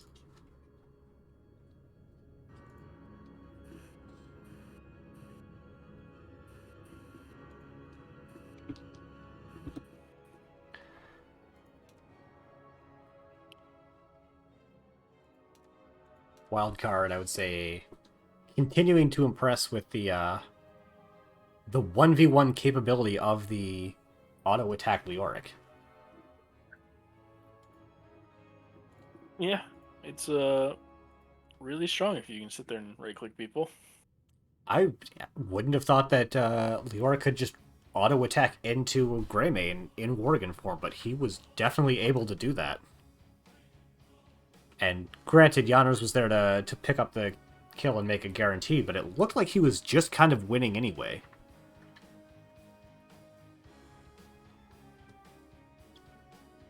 You know, it does heal Leoric for 5% of their max HP per hit, and he gets really high auto attack. It's like 3 or 4 a second. It's kind of insane.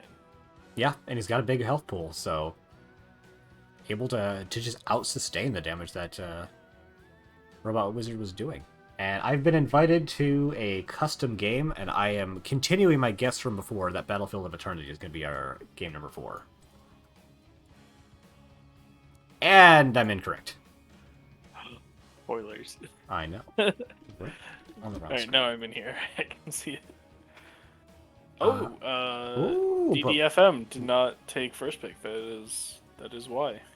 yeah, I like this. DDFM have, in my opinion, shown a greater proclivity for team fighting, and this is a map where you do that. As we talk about the map, but have yet to tell the audience. The audience can see that it's Volskaya Foundry. I've got the thing up.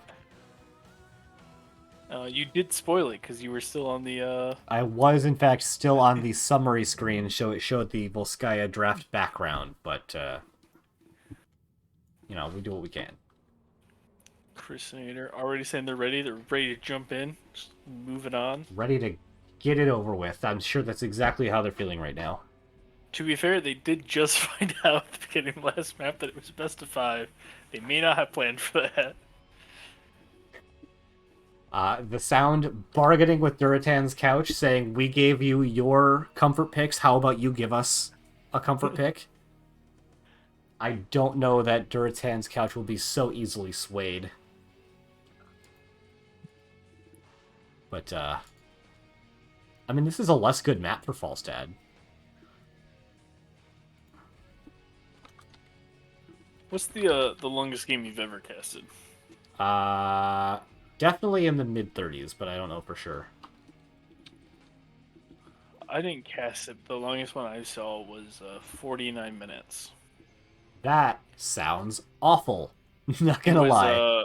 It was Creators of the Storm, and their way of doing best of 3, because every game had its own set of rules. Was every game 3 was an ARAM, and this was when Rag could get Lava Wave and ARAM. Ah. And the losing team got Rag with Lava Wave, and then took double Lava Wave. So you just can't just push dulled in. the game. Yeah. Idioms, why are you telling us that you would ban Falstad on this map 100% of the time? You could just join your own team's Discord and tell them. Or join the lobby and play for one of them. Or that. I mean, you're clearly here enough to type in chat. You could, there's a very reasonable chance that you can't play. Like, being in Twitch chat and being able to play a game are very different. Yeah, could be at work.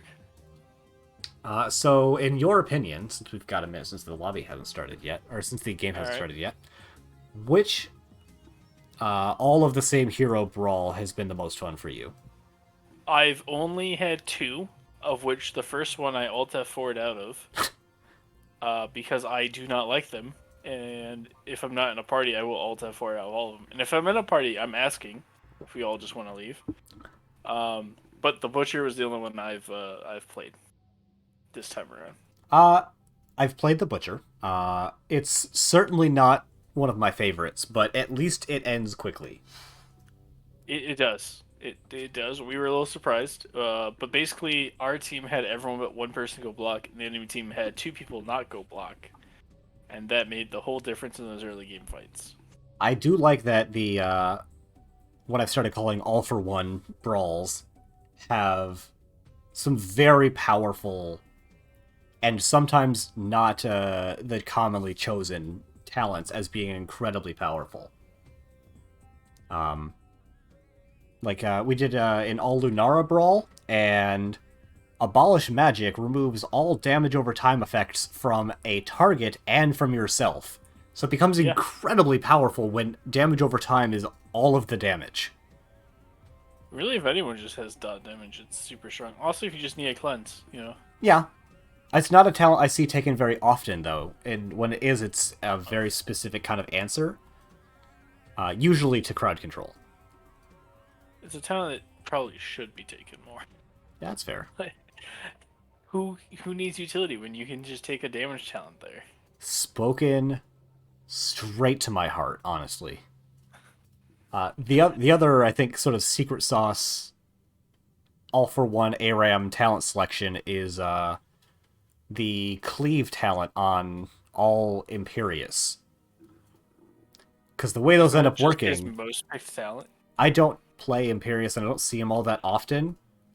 But the way that brawl tends to go is somebody throws out a spear, and whether it hits or misses, everybody else now spears onto that hero's location.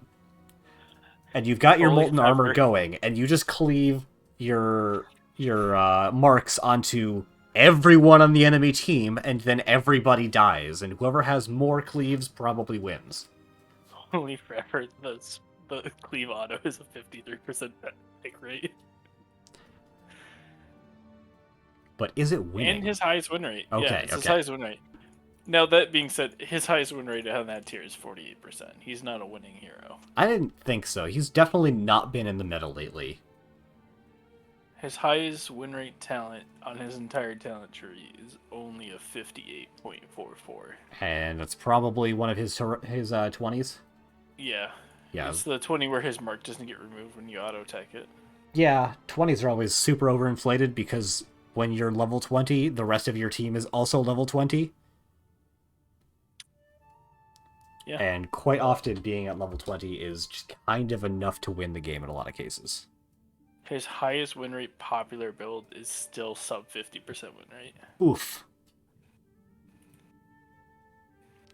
The best is all 10 Junkrat and you just rocket ride buildings on cooldown. I will counter with all 10 Novas and all you do is just precision strike buildings and minion waves from the safety of your Hall of Storms. Getting into the draft where none of that last conversation is going to matter, but we had to fill airtime anyway, Volskaya Foundry. It'll matter if someone picks Imperius. I suppose you're not wrong. We could also just have a Junkrat and take Rocket Ride or Nova and Precision Strike, but Mongoose isn't playing, so I don't expect to see Nova getting picked Giannis up. does play Rocket Ride Junkrat, so I don't think he does it on buildings, but I know the last time I teamed with him, he was adamant that he would love us to draft a game for him to do Rocket Ride on people. And we had to point out that there was not a single ability in the game that alone would hold people still long enough for Rocket Ride to land. Really? Not even in 2? He's in the air for 5 after like a 1.5 channel, so you need like 5 or 6 seconds of holding them still to guarantee the land. How long does Leyline last with the upgrade? Or it's 5 with the upgrade. Alright, so, with reaction time, that's pretty close. Plus travel time on the projectile for Leyline. The best is 10 Mings, because I get to play Ming. You see, Leoric is the first pick priority after Johanna, Blaze, and Drunkard are gone. Yeah, there's the Uther, the presumed Uther. main tank. Which ult is it? I will start looking, but that means you have to fill airspace. Alright, well, because I had conversations with people today about main tank Uther, and we were talking about how we both prefer D-Shield, even as main tank, over the stun ult. And there's Rhaegar, so it's guaranteed to be Uther main tank. It's not even an option. Mephisto coming out now with his toy skin, which I do not approve of. No, it's gross. But I do like Fox's Mephisto. Taught him well. So appreciate the fact that he talents basically just like I do. And then we have ETC. So it looks like a lot of people are just getting exactly what they like, except for DDFM cannot get their false that they asked for in the draft screen. So they've played Uther 4 times. I didn't verify if they played main tank Uther, but I'm pretty sure it was main tank Uther in all of those 7, and it was 4 games D Shield, 3 games D Storm. Ooh, pretty even. I also almost always go D Shield, regardless of where or how I'm playing Uther. It's just such a good button. It is. It's probably just the individually strongest button there is in the game. Alright, Vala ban. You want to tell people why you don't like Vala and why people should ban it more? Yeah, mostly it's Farflight Quiver. Ghoulish Daniel coming out. And the Hogger again. Yeah, this time Mephisto's getting picked up by Durotan's couch, so trading heroes on that side. Christinator, what do you take here? Actually, I have no idea. Is it just the Genji again? Because now they could do Dragon D-Blade, right? D-Blade D-Shield? They could. Double D-Blade? I But think Yanners takes it. I think it's going to be Hanzo, actually. So, Yeah, they seem to like taking Hanzo when they... Or Vala, which are both banned out, when they have the main tank Uther. They've done Jimmy Raynor once, but... Zul'jin. I want to see the Zul'jin. I'd be down with that. It's a map that goes late. Goes late, you could just D-Shield them after Testingo. Yo, It's the Zul'jin. nice call. Let's go. Basically 2 hyper carries though on the side of DDFM. Is Gul'dan a hyper carry? Yes, he has the damage output to do it. Okay. I don't know that that's exactly how they're going to play it. Probably not, since they have 2 DPS. Yeah, probably. The Gul'dan is also just like fantastic wave clear and D push. And Horrify is a hell of a drug. So It really is. big Now fan. the Gul'dan close to one trick that I had on my team likes playing into Genji with Drain build. Do you think we'll see Drain build or Corruption build? No. I would guess Fellflame. Interesting. Alrighty, spawning on the right-hand side in the red trunks, looking to take us to a game 5. They are Don't Die first minute with Christinator playing the Zul'jin. The sound is on Hogger. Toasty Buns on Rhaegar. Robot Wizard on Gul'dan. And playing the main tank Uther is Wild Pants. And for Durotan's couch, we have Yanners on Genji, Wildcard A on Liord, Infofox on Mephisto, Goliath on Stukov, and Captain Wedge rolling in as ETC. Do you say it like that because he's Canadian? Who? Wildcard. No, because there's an E at the end. Wildcard A. I suppose it could be Wild-Cared, because it'd be a hard A. Wedge is retiring. He said it just now. No one believes that, Fox. Goodbye. Auto attack Uther. It is Suckdan coming out from Robot Wizard. And W boat coming out from Rhaegar. That's very interesting. I don't see that very often, but I suppose with another healer you can get away with it. And a very nice combo coming out from Goliath is going to secure first blood. And they did in fact die within first minute. Twice even. Will there be a third? Nah. Unlikely. 5 extra auto attack damage for Zul'jin already.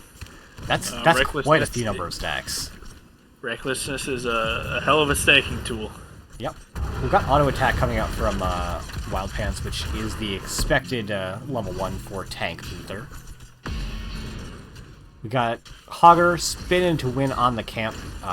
Doesn't look like an infinite spin. Is actually going to miss out on the minion there.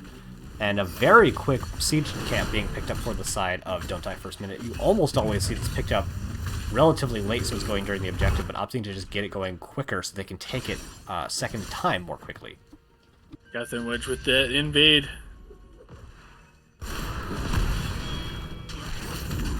Yeah, the sound does have his escape, and with the silence going off, really not going to be able to push any buttons. Going to die again. Post 1 minute. Wedge is going to be the next to fall here. Robot Wizard doing quite a lot of damage. Wild Pants is very low, and with Wildcard being here, able to take the damage. They did also commit a turret and pick up an additional 2 kills for it. But Christinator gets 1 return and another, like, 7 stacks during all of that. So, Yeah. they're dying early, but they're getting stacks. Forgot about ghost powers. Gotta watch out for those ghosts. Yeah, man. Uther, when he dies, he doesn't go to heaven. He ascends to the higher plane of healing and is able to just put out giant raw numbers and also 25 armor onto his whole team. I think that he should be allowed to Holy Shock in that form. That I would think be the talent fun. should be rewarded. But he didn't even take Holy Shock. He goes Pursue Justice. To the people inquiring in the chat, I don't believe that NGS has banned any of Rhaegar's talents. The last time that I heard that it was banned, I asked for information about it to see if we could make a a judgment call on it. Received no information from anybody about it. I haven't even seen anything on the Reddit for what is banned about it. I just have heard that it's banned, Wait, bugged. You don't know what it does? Something about being able to stack it twice or something, but... So if you W a target that's not Rhaegar, Okay. and then presses 1 at 20 with where he gets one, they share the damage buff. Ah, okay. So the idea is you throw your W on your tank and they go in and fully stack it, and then you run in with yours and it's fully stacked. And then right before it runs out, you throw a W on someone else again. So you can have 3 lightning shields in a row that just 2 of them are max damage the whole time. Interesting. It's strong, but it's not game breaking. But Sounds like it's definitely bugged, but it's also not specifically banned. yet. Yet. It is. It'd be wild to ban a talent that will probably never get fixed. Yeah, there's definitely an argument to be made for, if we're going to be living with this forever, do we keep it banned forever? Is it really worth it? Biotic Emitter trying to get picked up here. Wedge taking a lot of damage is going to be able to slide away, and Goliath going to get a very large silence pool. But DDFM still able to pick up the Biotic Emitter and get a couple more stacks for their Zul'jin. And Actually drop able to stack up very aggressively, but Wedge has a big healing stun.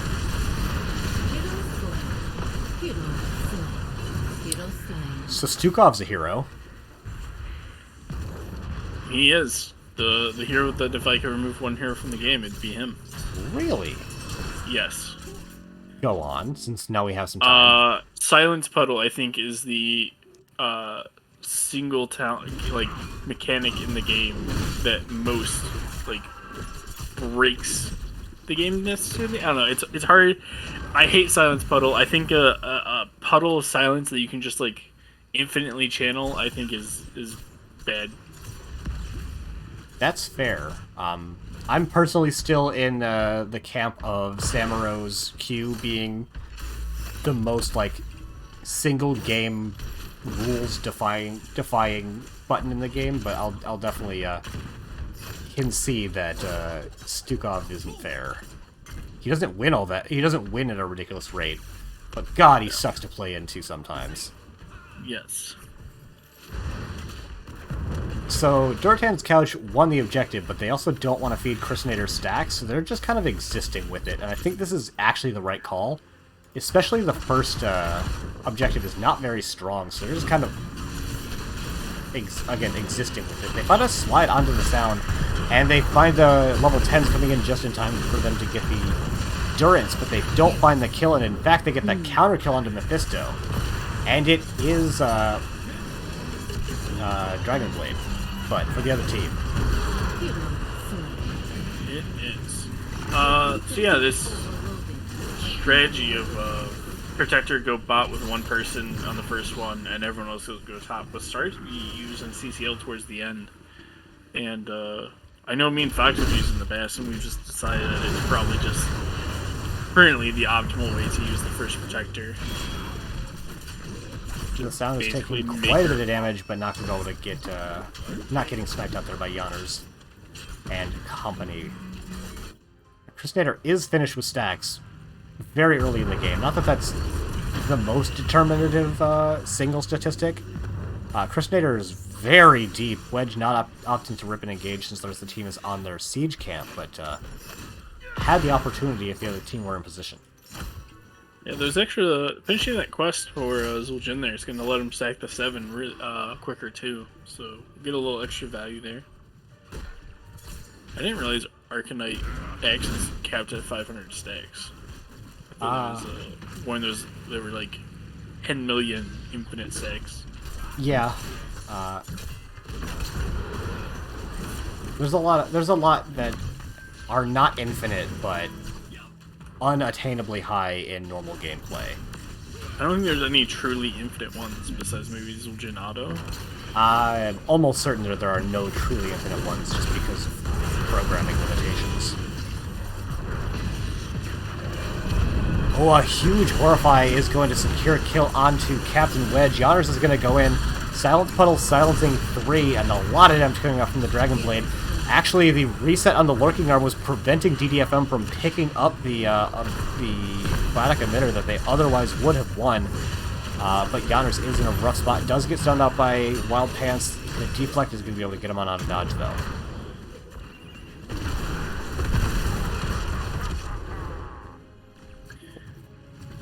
So for casting Googles, Arcanite Axis caps at 375 bonus damage. Yeah, because it's 0.75 per stack. Yeah. Darnassian Archery caps out, I think, at like 2,100 stacks. Infox steps in for some damage, takes a lot more than he dishes out, but damage going now out onto Christinator. That's not a reset, but that's an incredible mosh that's going to get stopped by Wild Pants. Really nicely done, but he is able to get the reset, and that is going to find just the one, but that is going to be enough to find that kill.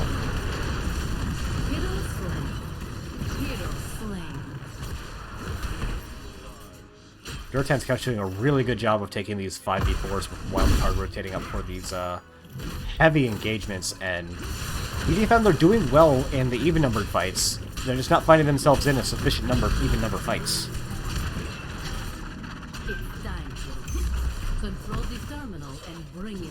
Props to the Uther, though, for getting off the Sun after Power Slide to stop that mosh the first time around. It's a really quick reaction time. We've got some big Stukov fans in the chat expressing their opinions on the hero. Thank you for keeping the chat lively, y'all. Really appreciate it.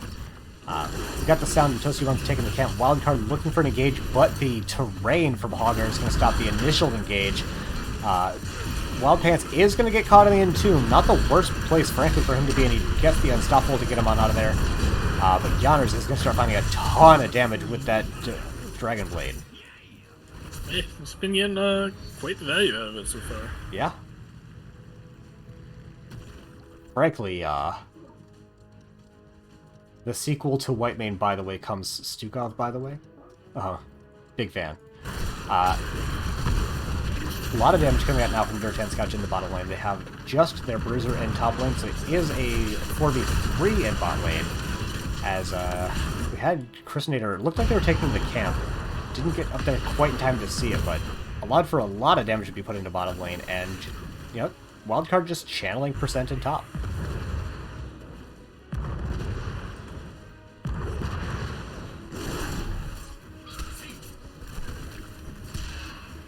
Alright, so if you are DDFM, I was gonna say, what do you do to get back in the game? And getting Mosh Pit out of a bush is certainly not on the docket for things to try to get back in the game. Stukov triple kill. I'm glad that you pointed that out, so all the Stukov haters can Fourth one. That up in chat. Look, how many 10 kills Stukov. Stukov things, by the way.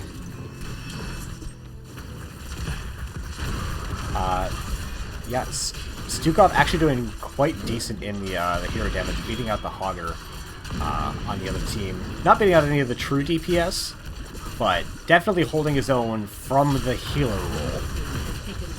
And top lane, the Orc now has the objective. Yep. Ignores the wave, goes to push a wall. And the rest of Durotan's couch probably just going to rotate into mid. Yeah, finish cleaning off the forts. Alright. So again, if you're GDFM, how do you get back into the game from here? You have a lot of CC options with Fear. You got the Uther, you have the Hogger ults, Shockwave. I think you need to line it up. I think what you do is you save Shockwave in every fight, and you Shockwave Stukov to interrupt silence. You then need to horrify like 2 people, one of which needs to come in and one needs to go away to kind of split the enemy team up a little. And I think that's what you need. I think it's just you need to figure out how to land the team fights the way you want to with that comp. And probably spread out so less people in Mosh. And Lurking Arm. Test concluded. Yes. I would say counterpoint. They're a double support Zul'jin hypercarry comp. They have really good sustain. they could just let Zul'jin do a truckload of damage, but instead they're always going for the hard engages. They find the interrupt onto Goliath, though. Mosh Pit is going to find 2, and there's the Lurking Arm once again. Yonner's going to find a ton of damage in the backline, just nothing to tell him to stop using Dragon Blade, so he's just not going to stop using Dragon Blade. Does get killed on the crackback, but that is another double kill going over in favor of Stukov. And Rhaegar did take the 16W talent, so once they get to 20, he can use that to pump a lot more damage. I don't think they get to 20. Good sir. You may have a point there. Yeah, it looks like Durotan's Couch definitely positioning like they want to get damage onto core, although they're being a little bit shy about it. Hogger's coming up in 5, but he's the only one. I think they could have tried for it, but really just looking to secure their own position and make sure they don't lose. That's really what they're doing by this play. They're not playing to win right away. They're playing not to lose, and when you're this far ahead, that's a totally valid strategy. Yeah.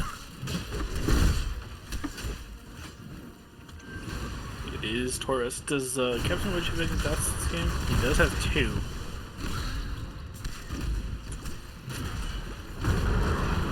Captain Wedge going to find another stun into Robot Wizard, but they don't really commit to anything.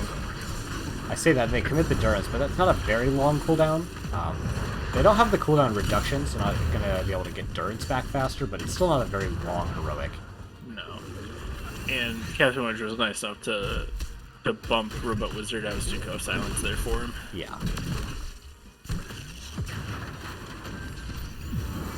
Healing, now they can go grab their turret. DDFM turned up in 40. Yep, and I like what DDFM is doing. There's really nothing that they can do on the map right now other than let minions come all the way to keep, because Durotan's Couch have such great kill potential. In fact, Wildcard is looking for an engagement under the keep. They don't find it, but they're definitely showing, hey, we're willing to rip a Buried Alive under your keep. Will this end like Sky Temple? Will they just walk forward now? I think that's very risky. 5v5 is way harder than 5v4, but they are starting it, and they've got the Mimic on core. There's Fear on the 2. ETC alone. Yeah, core shielding is just going down now. Hogger was out this whole time, so now it's a true 5v5. The Entomb hits out onto nobody. Really great stop with the Shockwave, stopping Wedge from getting that Mosh Pit. They don't have the Death Mosh either. Core's at 80, and they're still continuing to put damage into it, but I don't think they can continue unless they find a kill. Which they did do. Wildcard, however, is going to be the next to fall. And I think with that, Durotan's Couch have to back up, but they found 50-odd percentage off the core. So, trading out 2 heroes, actually not that bad when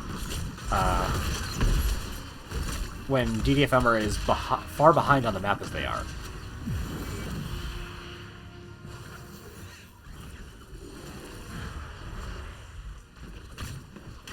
Thank you, Conflicted, for the raid. Really appreciate it. We are in game number 4. Durotan's Couch are currently up 2-1 in our best of 5, and in a very strong position to potentially take game 4 in the series. Alright, we do have DDFM on the point. Robot Wizard has to back here to try to defend. The catapult would secure this. And we got just out of the bush the Durance coming out, and that is going to be another kill. This time picked up actually by a DPS. We would love to see it. But that is going to be another keep going down in favor of Durotan's Couch. We have Wild Pants backing just to make sure that Durotan's Couch can't try to just end off of that. And frankly, they're threatening to, so the back is necessary. D-Shield is going to come out and saves the Zul'jin.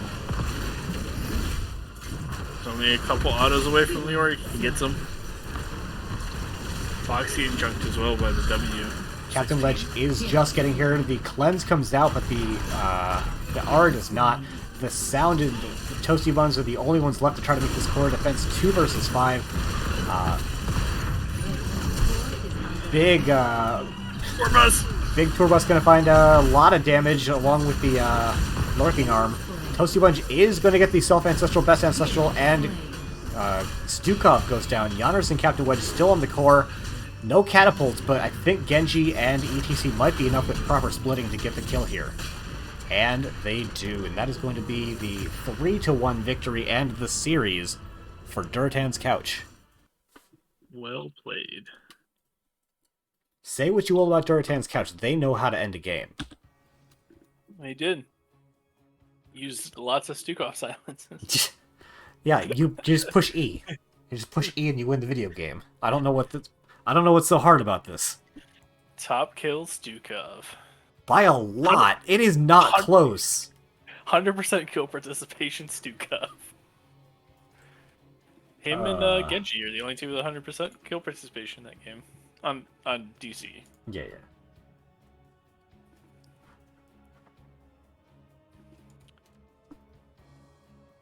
Stukov beating out Hogger, Leoric, etc. in the hero damage department. You love to see it. Quite a big gap between him and the true DPS heroes, but you're not usually supposed to have just shy of 50% of the kills, not takedowns, kills, on your healer. That's a lot of Genji resets denied. What do you mean? If Genji doesn't have the kill, then it's less Oh, likely yeah. to reset on his E. Any other big flashy numbers? Kinda, yeah. Mephisto siege damage is pretty chonky. Yeah. XP for wildcard on the Leoric pretty sizable as well. Granted, you're gonna get an XP lead when you on an individual hero. Usually you're offlaner when you're up in XP anyway. But I mean, nearly 6K is a pretty big differential. I want to point out I had 100% accurate predictions throughout this series on my channel points. Hell yeah, I'd love to see it. I also saw that you redeemed first, so well done, you. I did, yes. Thank you. I would have been first in the at the channel and talking, except I thought you were going to be on NGS too, so I was over there hanging out. Because this match got scheduled tonight, NGS 1 and 2 were already assigned to other matches. Oh.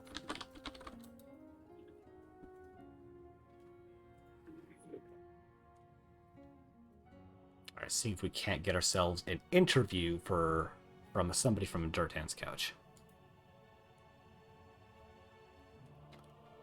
Hey, Wedge, congratulations on your 3-1 victory. Thank you. I think we got Goliath coming as well. I'll drag him in now. Ooh. I didn't know you could still drag people. I still have mod powers. I don't actually know what mod powers mean on the Discord particularly. I don't think I ever knew what those were either, so that's fair. But now we know. Alright, so, Falstad Junkrat. Yeah. Hate him. Get him out of here. We just really have a thing against people that ride on birds and have these mines that they love throwing all over the place, you know? No, you hate pirates. Because Okay, that works too. Falstad's a buccaneer and Junkrat's got a peg leg. Pirates. Yep. I'm convinced. That's our alibi. We'll stick to it. Alright, so it looked like to me at every opportunity Durotan's couch had the opportunity to pick, they chose map pick, is that correct? Yep. Is that a Durotan's couch thing, or is that we think that map pick is objectively better in the current meta thing? I mean, isn't it if it's a Durotan's couch thing, that's also we think it's objectively better? No. No? we could just think we're special. Okay, that's true. You can speak to this one, Sheldon, a little bit. Yeah, I think map pick is. I think there's obviously an argument for first pick, but I think there's like a good handful of 4 or 5 heroes that are very, very strong that people are really gunning for their first picks. So I think map pick is often pretty valuable in that way. I tend to also value map pick pretty high. I just wanted to hear your thoughts on it. Oh, you just want to get some other extra info. Yeah, I think I mean, it's not like I wasn't scouting both teams just to do the cast anyway. Like, I have all of your map pick priority, your hero pick priority. Like, I had 20 minutes to throw together a scout, but boy howdy did I try to find information on both teams.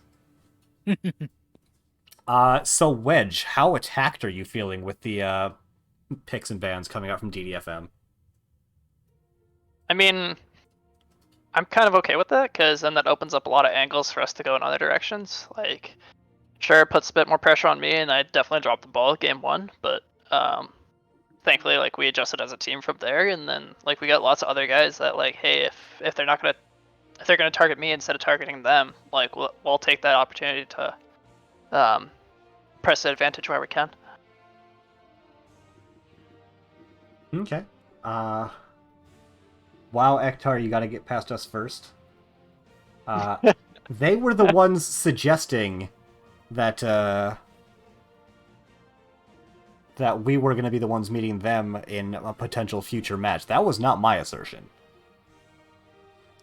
But looking back at game number 1, the only map that you lost this series, you said you kind of dropped the ball.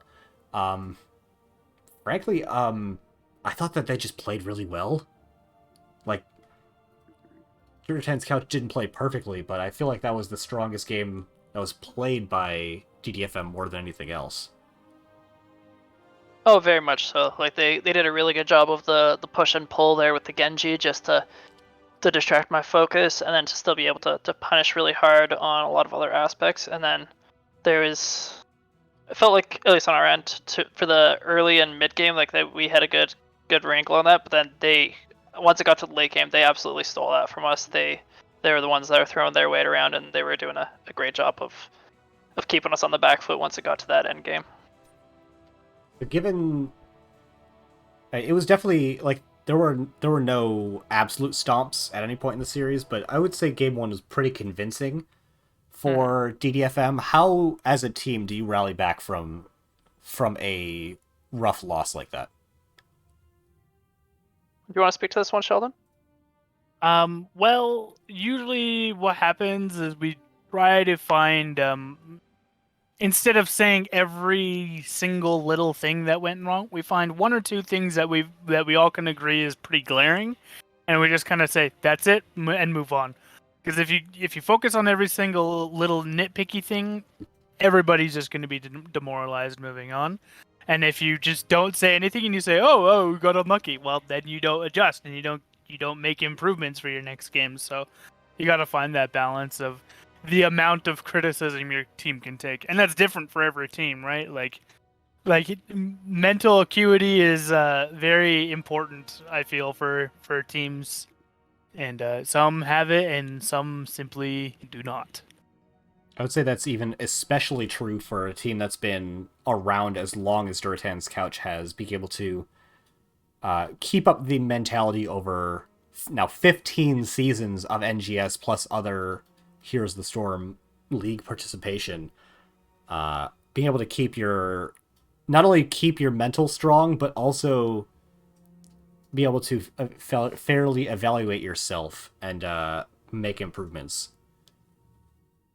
Yeah, and I think also, with the veterancy of being, of having played 15 seasons with Durotan's Couch, not me myself, obviously, but Durotan's Couch as a team, we've gotten our fair share of whoopings, and we definitely have. Yeah, we know how to bounce back. We have to, or else we're done. I'm a little bit biased, but I'm hoping to see Durotan's Couch take a whooping next week, irrespective of which team is delivering it. Fair enough. Majesty, anything from game 1 before we move on to game 2? From the audience, no less. From game 1, how'd you guys feel about Fox's first arrow there? One that just whiffed. I mean, you gotta send the message right away, We picked it alt, and you know what it is, and you better watch out. Warning shot. I will say one thing that I find very admirable about Durotan's Couch as a team is y'all are just willing to push R. I was for gonna no say, reason. Yeah, just as long as you didn't see my my R on the Johanna when I snap picked my Blessed Shield and then threaded the needle between everyone. I mean, that's gonna happen sometimes. But moving on into that game number 2, we kept the map bans functionally identical through the whole series, so we're not gonna to bring those up too much. What the hell happened in that game? Because I solidly don't remember. That was Medivh making everything miserable. Like, oh my Yeah. goodness. Yeah. Robot Wizard on Medivh. I remember being kind of surprised that Game 2 didn't go in DDFM's favor. It felt very good for them for a lot of the game. Mhm. Oh, absolutely. Agreed. They we that could not have been a thinner razor's edge for us to be walking along there for how much that Medivh pushed us, especially when they had like some really good follow up from the Mephisto, and just and the Johanna trying to deal with her, and also trying to deal with the Hogger, everyone on their team. Like, it just, I was the most mentally stressful for sure. Yeah, they had a couple of weaknesses, and I'm sure you noticed us just kind of taking free forts with nothing really happening from their end, like in the team fight. It kind of really made it. That was pretty much our only way of doing anything at them. Actually, just forcing the map when they tried to fight us. It felt like through most of the series, if there was an even even numbers versus even numbers, and both teams are aware of each other's positions, team fights often went in favor of DDFM. Mm-hmm. You guys were just very good at making that situation not happen for one reason or another, be it because Wildcard was coming in to make it a 5v4, or because Wedge was in a bush and was able to just get the drop on the enemy team by Blessed Shielding from out of vision and making the start to the team fight advantageous. That was definitely one of the bigger selling points behind several of your victories tonight. Well, thank you.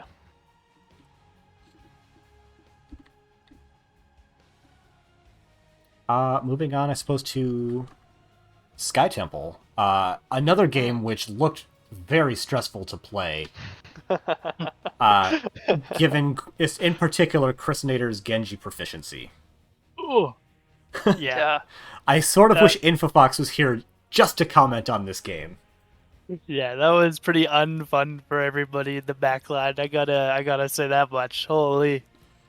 And I can say for a fact that with Fox, the amount of times they were just casually like, "Oh wait, I'm dying to this Genji." Yeah, there was instead of saying anything earlier. It was a thing of beauty. I was definitely a time where I was watching, a scuffle happen in bottom lane, because that's what happens in Heroes of the Storm on big maps, and suddenly just Fox is dead in top lane to literally just Genji. Yep. Yeah, I remember that. So Infofox actually lagged out pretty badly at one point. He's not allowed to use that excuse. That's not valid. Did he intend to pick that series of talents between 1 and 4? Oh. Well, that part was influenced by the pause. That was not at all the intention for that level 4. Okay. It's rare that we were kind of joking because Infofox blew through mana in the early game.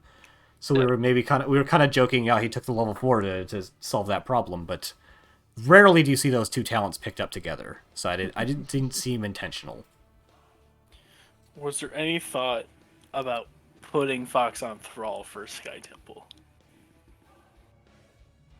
I'll say no, but it might have been better just to not have him die as much to the Genji. Poor guy. I love you, Fox. We wouldn't have had this game tonight if it wasn't for you. Captain Wedge taking the shots that we're not allowed to. Oh, I mean, for anything that I say about my teammates, I'm still worse. I'm still the anchor. I'm the one that's holding this team back and not allowing them to achieve their max potential. I mean, you say that, but, a rising tide buoys all ships, and it definitely has felt pretty anchors away for y'all this season. Away meaning spelled A-W-E-I-G-H, which means anchors up off of the ocean depths. That's a nautical pun that I have had to explain because no one else would have understood it.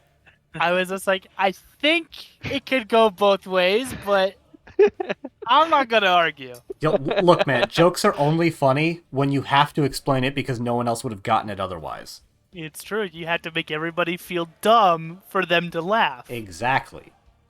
I will say it seemed like to a certain degree you really started to pick up the tempo of the Genji engage because they never stopped getting value. It's hard to stop proficient Genji from weaving in and out, but there were definitely a couple of times that Personator went in to go, just get the quote safe Genji poke damage unquote, and found himself taking a lot more damage because of it. So it really spoke to the team adjusting on the fly that you were able to like pick up on that tempo and start to make him pay for it. Got some really good like blessed shields that you were clearly waiting for it to happen, to really put the hurt onto him. So it was really well done by you, except for that one time where he jumped in, you blessed shielded, hit nothing, and he eat out. There was a couple of those. But yeah, I figured it was more worth it just to make sure that Fox didn't find a way to kill himself on the Genji. my God. To keep on throwing the blessed shield at him. And Goliath, Lucio into Diablo. Tell me about that. Well, I'm pretty sure I picked the Lucio before Diablo. I knew it was it was always a possibility. I'm a little bit too much of an old man to cue the Diablo chargers in time. I feel that. I worked 10 hours today. I'm tired. I just don't have. My brain. But I can cleanse the APOC combos every single time. So true. And I believe they had. Did they have Blaze or Hogger in the offlane there? Blaze. I think that was Blaze for that one, yeah. Yeah, because I was just like, I can kind of cue the Blaze every once in a while, and I think I got one or two off. So. Was there any consideration to playing Brightwing to stop the Light Bomb engage? I think they ended up banning Brightwing against us. Yeah, because we were looking at that for countering the Genji. Okay. Yeah, I wanted the mass cleanse, and it is either Brightwing or then Lucio, and obviously Brightwing is a bit better in general, especially to counter the Genji specifically. But no, they got it on the third ban, and I had to suffer greatly for it. True facts. I guess the other Lucio thing to bring up from that game specifically, reverse amp into Genji? Question mark. I was hoping nobody fucking noticed. Shit. Everybody noticed. No, I was just. I didn't notice. I was very conscious about it though. I don't think he got much deflect value off of it. I don't think he did either. But it does. You will find yourself holding your E sometimes, so that you don't get it. This is true. No, I picked it and I said, yeah, I guess I just have to be smart. And I even took heavy casters to try and stun the deflect if I happen to have the E up. Like if I happen to be running reverse amp, he throws on deflect. I have the chance to stun it to stop it. That's like the best counter attack I had. It was still not good. Yeah. All right, and then to round out that game number 3 from Idioms, you could have ended on that bottom core push. Backing up at that point would have just given the opportunity for DDFM to get back into the game, and you should feel bad about yourselves for having not ended when you could have. Totally fair, but I mean, we want to give Yonners a chance to get some last-minute revenge on that gray main up top and then take that into the win instead. You say get revenge. I'm pretty sure Wildcard was just winning the 1v1 into Grey Main. Oh yeah, but you gotta let Yonners get that last little bit there just to really build up his confidence. All right. He went for a really good tracer bomb on that one. Mm-hmm. I was like, his tracer was. Run to the corner. I'm teasing. Yonners' tracer for that game was a big reason for us to have enough chaos going on to capitalize on winning a lot of those fights. Just play it a lot. All right. No, he doesn't. So moving on to game number 4, Goliath. What's it feel like to be playing the most hated hero in my Twitch chat? Well, I was reading Twitch chat, and I don't get what all the hate's about. I don't even play Stukov that much. He's got weaknesses. He's not the end-all be-all. He's just a dumb turd that gets really annoying if you don't have anything to do at him. So, because he matches my personality, I felt like this is the way it has to be. For a long time, even before the last nerf, I had personally felt that Stukov was pretty good, and people are banning him because it feels bad to play against, way more than because Stukov is overpowered. Mm-hmm. But then you get games like this where the team has 26 kills and Stukov has 12 of them. Well, that's just and an assist on That's just all right the place, other right time. that's just coincidence. Only I don't know. 2 people had 100% kill participation in the last game, and it was Stukov and Genji. Yeah, they performed the same role. That makes sense, right? Yeah. Yeah. Yeah, Stukov. We actually wrestled pretty hard with Stukov in draft. We weren't sure about it, and I just said I'd play a lot of Stukov. Let's just make it happen, and then it happened. At them. It definitely did. At least 12 times. Plus 14 assists. Majesty, do you have anything else specific from the series? No, really, it was just the Thrall question mostly for me. That's fair. I do long interviews, this is known. So looking ahead, you have made it to the divisional grand finals as the number 1 seed. You'll be playing against either Probius or Guwutin in the grand finals. Which team would you more prefer to play against? And why? This is kind of wild just because those are both, I think, the first 2 games of the season that we had. So it's going to be really interesting going against that to start. But I think just have a chance for going up against you and Ace again, Ektar, as well as Mr. 8-Bit and Shoepuff. Folks that have been on the couch before. I think having that real grudge match to really see who gets to take home the couch after all this for the Master Trophy would be a lot more fun. But those guys on BG Guillotine, they're a lot of great energy. They have a good time while playing the game, and they put up one hell of a fight too. So if they show up, that'd be just as good as well. You heard it here first, folks. Politically safe answer coming out from Captain Wedge. Wow, What a Canadian. What a shocker.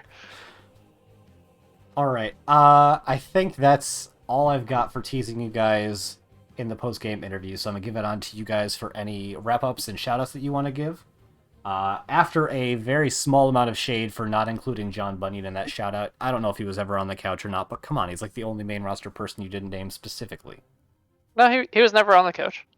He needs to earn that honor for it to be a full grudge match of ex-team members versus current team members. Alright, John Bunyan, you hear that? Open invitation to join the couch season 16, and I definitely have I wouldn't say the authority invitation. I would say it's more of you have to serve your time, you serve your duty, and Yeah, I was gonna say I definitely have the authority to offer such an invitation. Yeah, you don't get invited to jail. You get sent to jail. Big if true. this is doing your time for NGS, is playing a season on the couch. From the chat, Wedge is the hero of the Strarm for his free agent combine every season. Yeah. And now to you guys for any wrap-ups and shout-outs. Well, that's also a reminder that I should probably start preparing for the next combine, because that's coming up soon. But Sheldon, if you want to go first, or Goliath, sorry. I would like to shout out everybody on Durotan's couch for always being a great sport, and I didn't receive a message that I was playing today until 2 p.m. My time, so 4 p.m. Eastern, and I was just well, shit, yeah, let's play. And then it actually happened, and I was very amazed. So yeah, good job on Durotan's couch for getting our poop in a group and getting playing right away. Obviously, got a shout out to Don't Die First Minute. They put on an excellent game, like an excellent series. I mean, I'm pretty sure everybody could see that we were on the struggle bus for quite a lot of the night tonight. Obviously, shout out to Ektar and Madge for casting us tonight. It's always way more fun to be casted than not casted, so thank you very much. Wedge, you got anything? Ditto. Okay. This is why I bring a fellow Canadian on here. He does all the heavy lifting for me for being all polite and stuff for that. But yeah, no. Big shout outs to Don't Die First Minute. They were super chill about like for how last minute was to give us a little bit more time just to make sure we got everyone home and online in time, and oh my goodness, that was like one of the most mentally taxing series whatsoever that we've been through, and that's without them having Falstad or Junkrat. So if they had that, I don't think we would have been able to survive. So All right, thank you guys for coming out for the interview, and congratulations once again on your 3-1 victory. Thanks a lot, guys. Have a good one. You too. Bye. Peace out. Bye. All right, and that's just about going to wrap it up for us, Majesty. Do you want to shout out your social media or Twitch stream or anything? I don't have a Twitch stream. I stream over on YouTube now. Don't have any social media that for public use because I deleted my Twitter. You can follow me on Discord. I guess. Is that can you follow people on Discord? No. You could add them as a friend and then see which servers you have in common. All right, you heard it here first, folks. Send Majesty friend requests on Discord so you can see when he's Discord streaming or YouTube streaming. Yeah, it's true. It's true. You can see when I'm Discord streaming. All right. Yeah. And because I always love to raid NGS people when I find one, the only one that I see that I know for certain is an NGS player is Follow Robert from Team Rainbow Strike Go. So we're going to get the raid set up. We're going to start the raid. Unable to raid Follow Robert at this time. What the heck, OBS? Why would you do this? We're going to try and set that raid up once again, so we're going to continue filling air until such a time as we're able to get the raid sent away.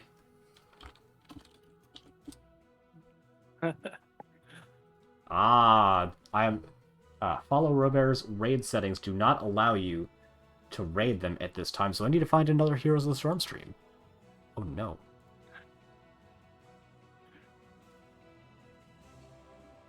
I'm not gonna raid a rerun of Fan, that's for sure. We've got Cure doing Liquid's doing a World of Warcraft first run. I'm not raiding Team Liquid's almost 6K viewers. You're streaming. Yeah, that's where we're gonna send the raid. So, thank you everybody for coming by. That was just the first one of my recommended. So yeah, it's the first name that I recommended that wasn't literally Fans rerun, which we're definitely not raiding. So, thank you, Majesty, for coming and doing the co-cast. I always prefer having a co-caster. Just makes filling space so much easier, and it gives you a back and forth. You get to have a rapport with somebody, so it's always a lot more fun. So thank you. Yeah, shout out to Linehouse and Tuna for peer pressuring you into it. It wasn't that much pressure. They just said that I should let you, and that was what let me know that that was even something that was possible or that you'd be interested in. So it's now 3 hours past my bedtime. Well, you should probably go to bed then. I'm waiting for the raid so I can get my 250 points. All right. Well, thank you everybody for coming by. I'm going to put you on the end screen, and as soon as I see that go live, we'll be on out of here. So, thank you everybody, and have a good night. Bye. Bye.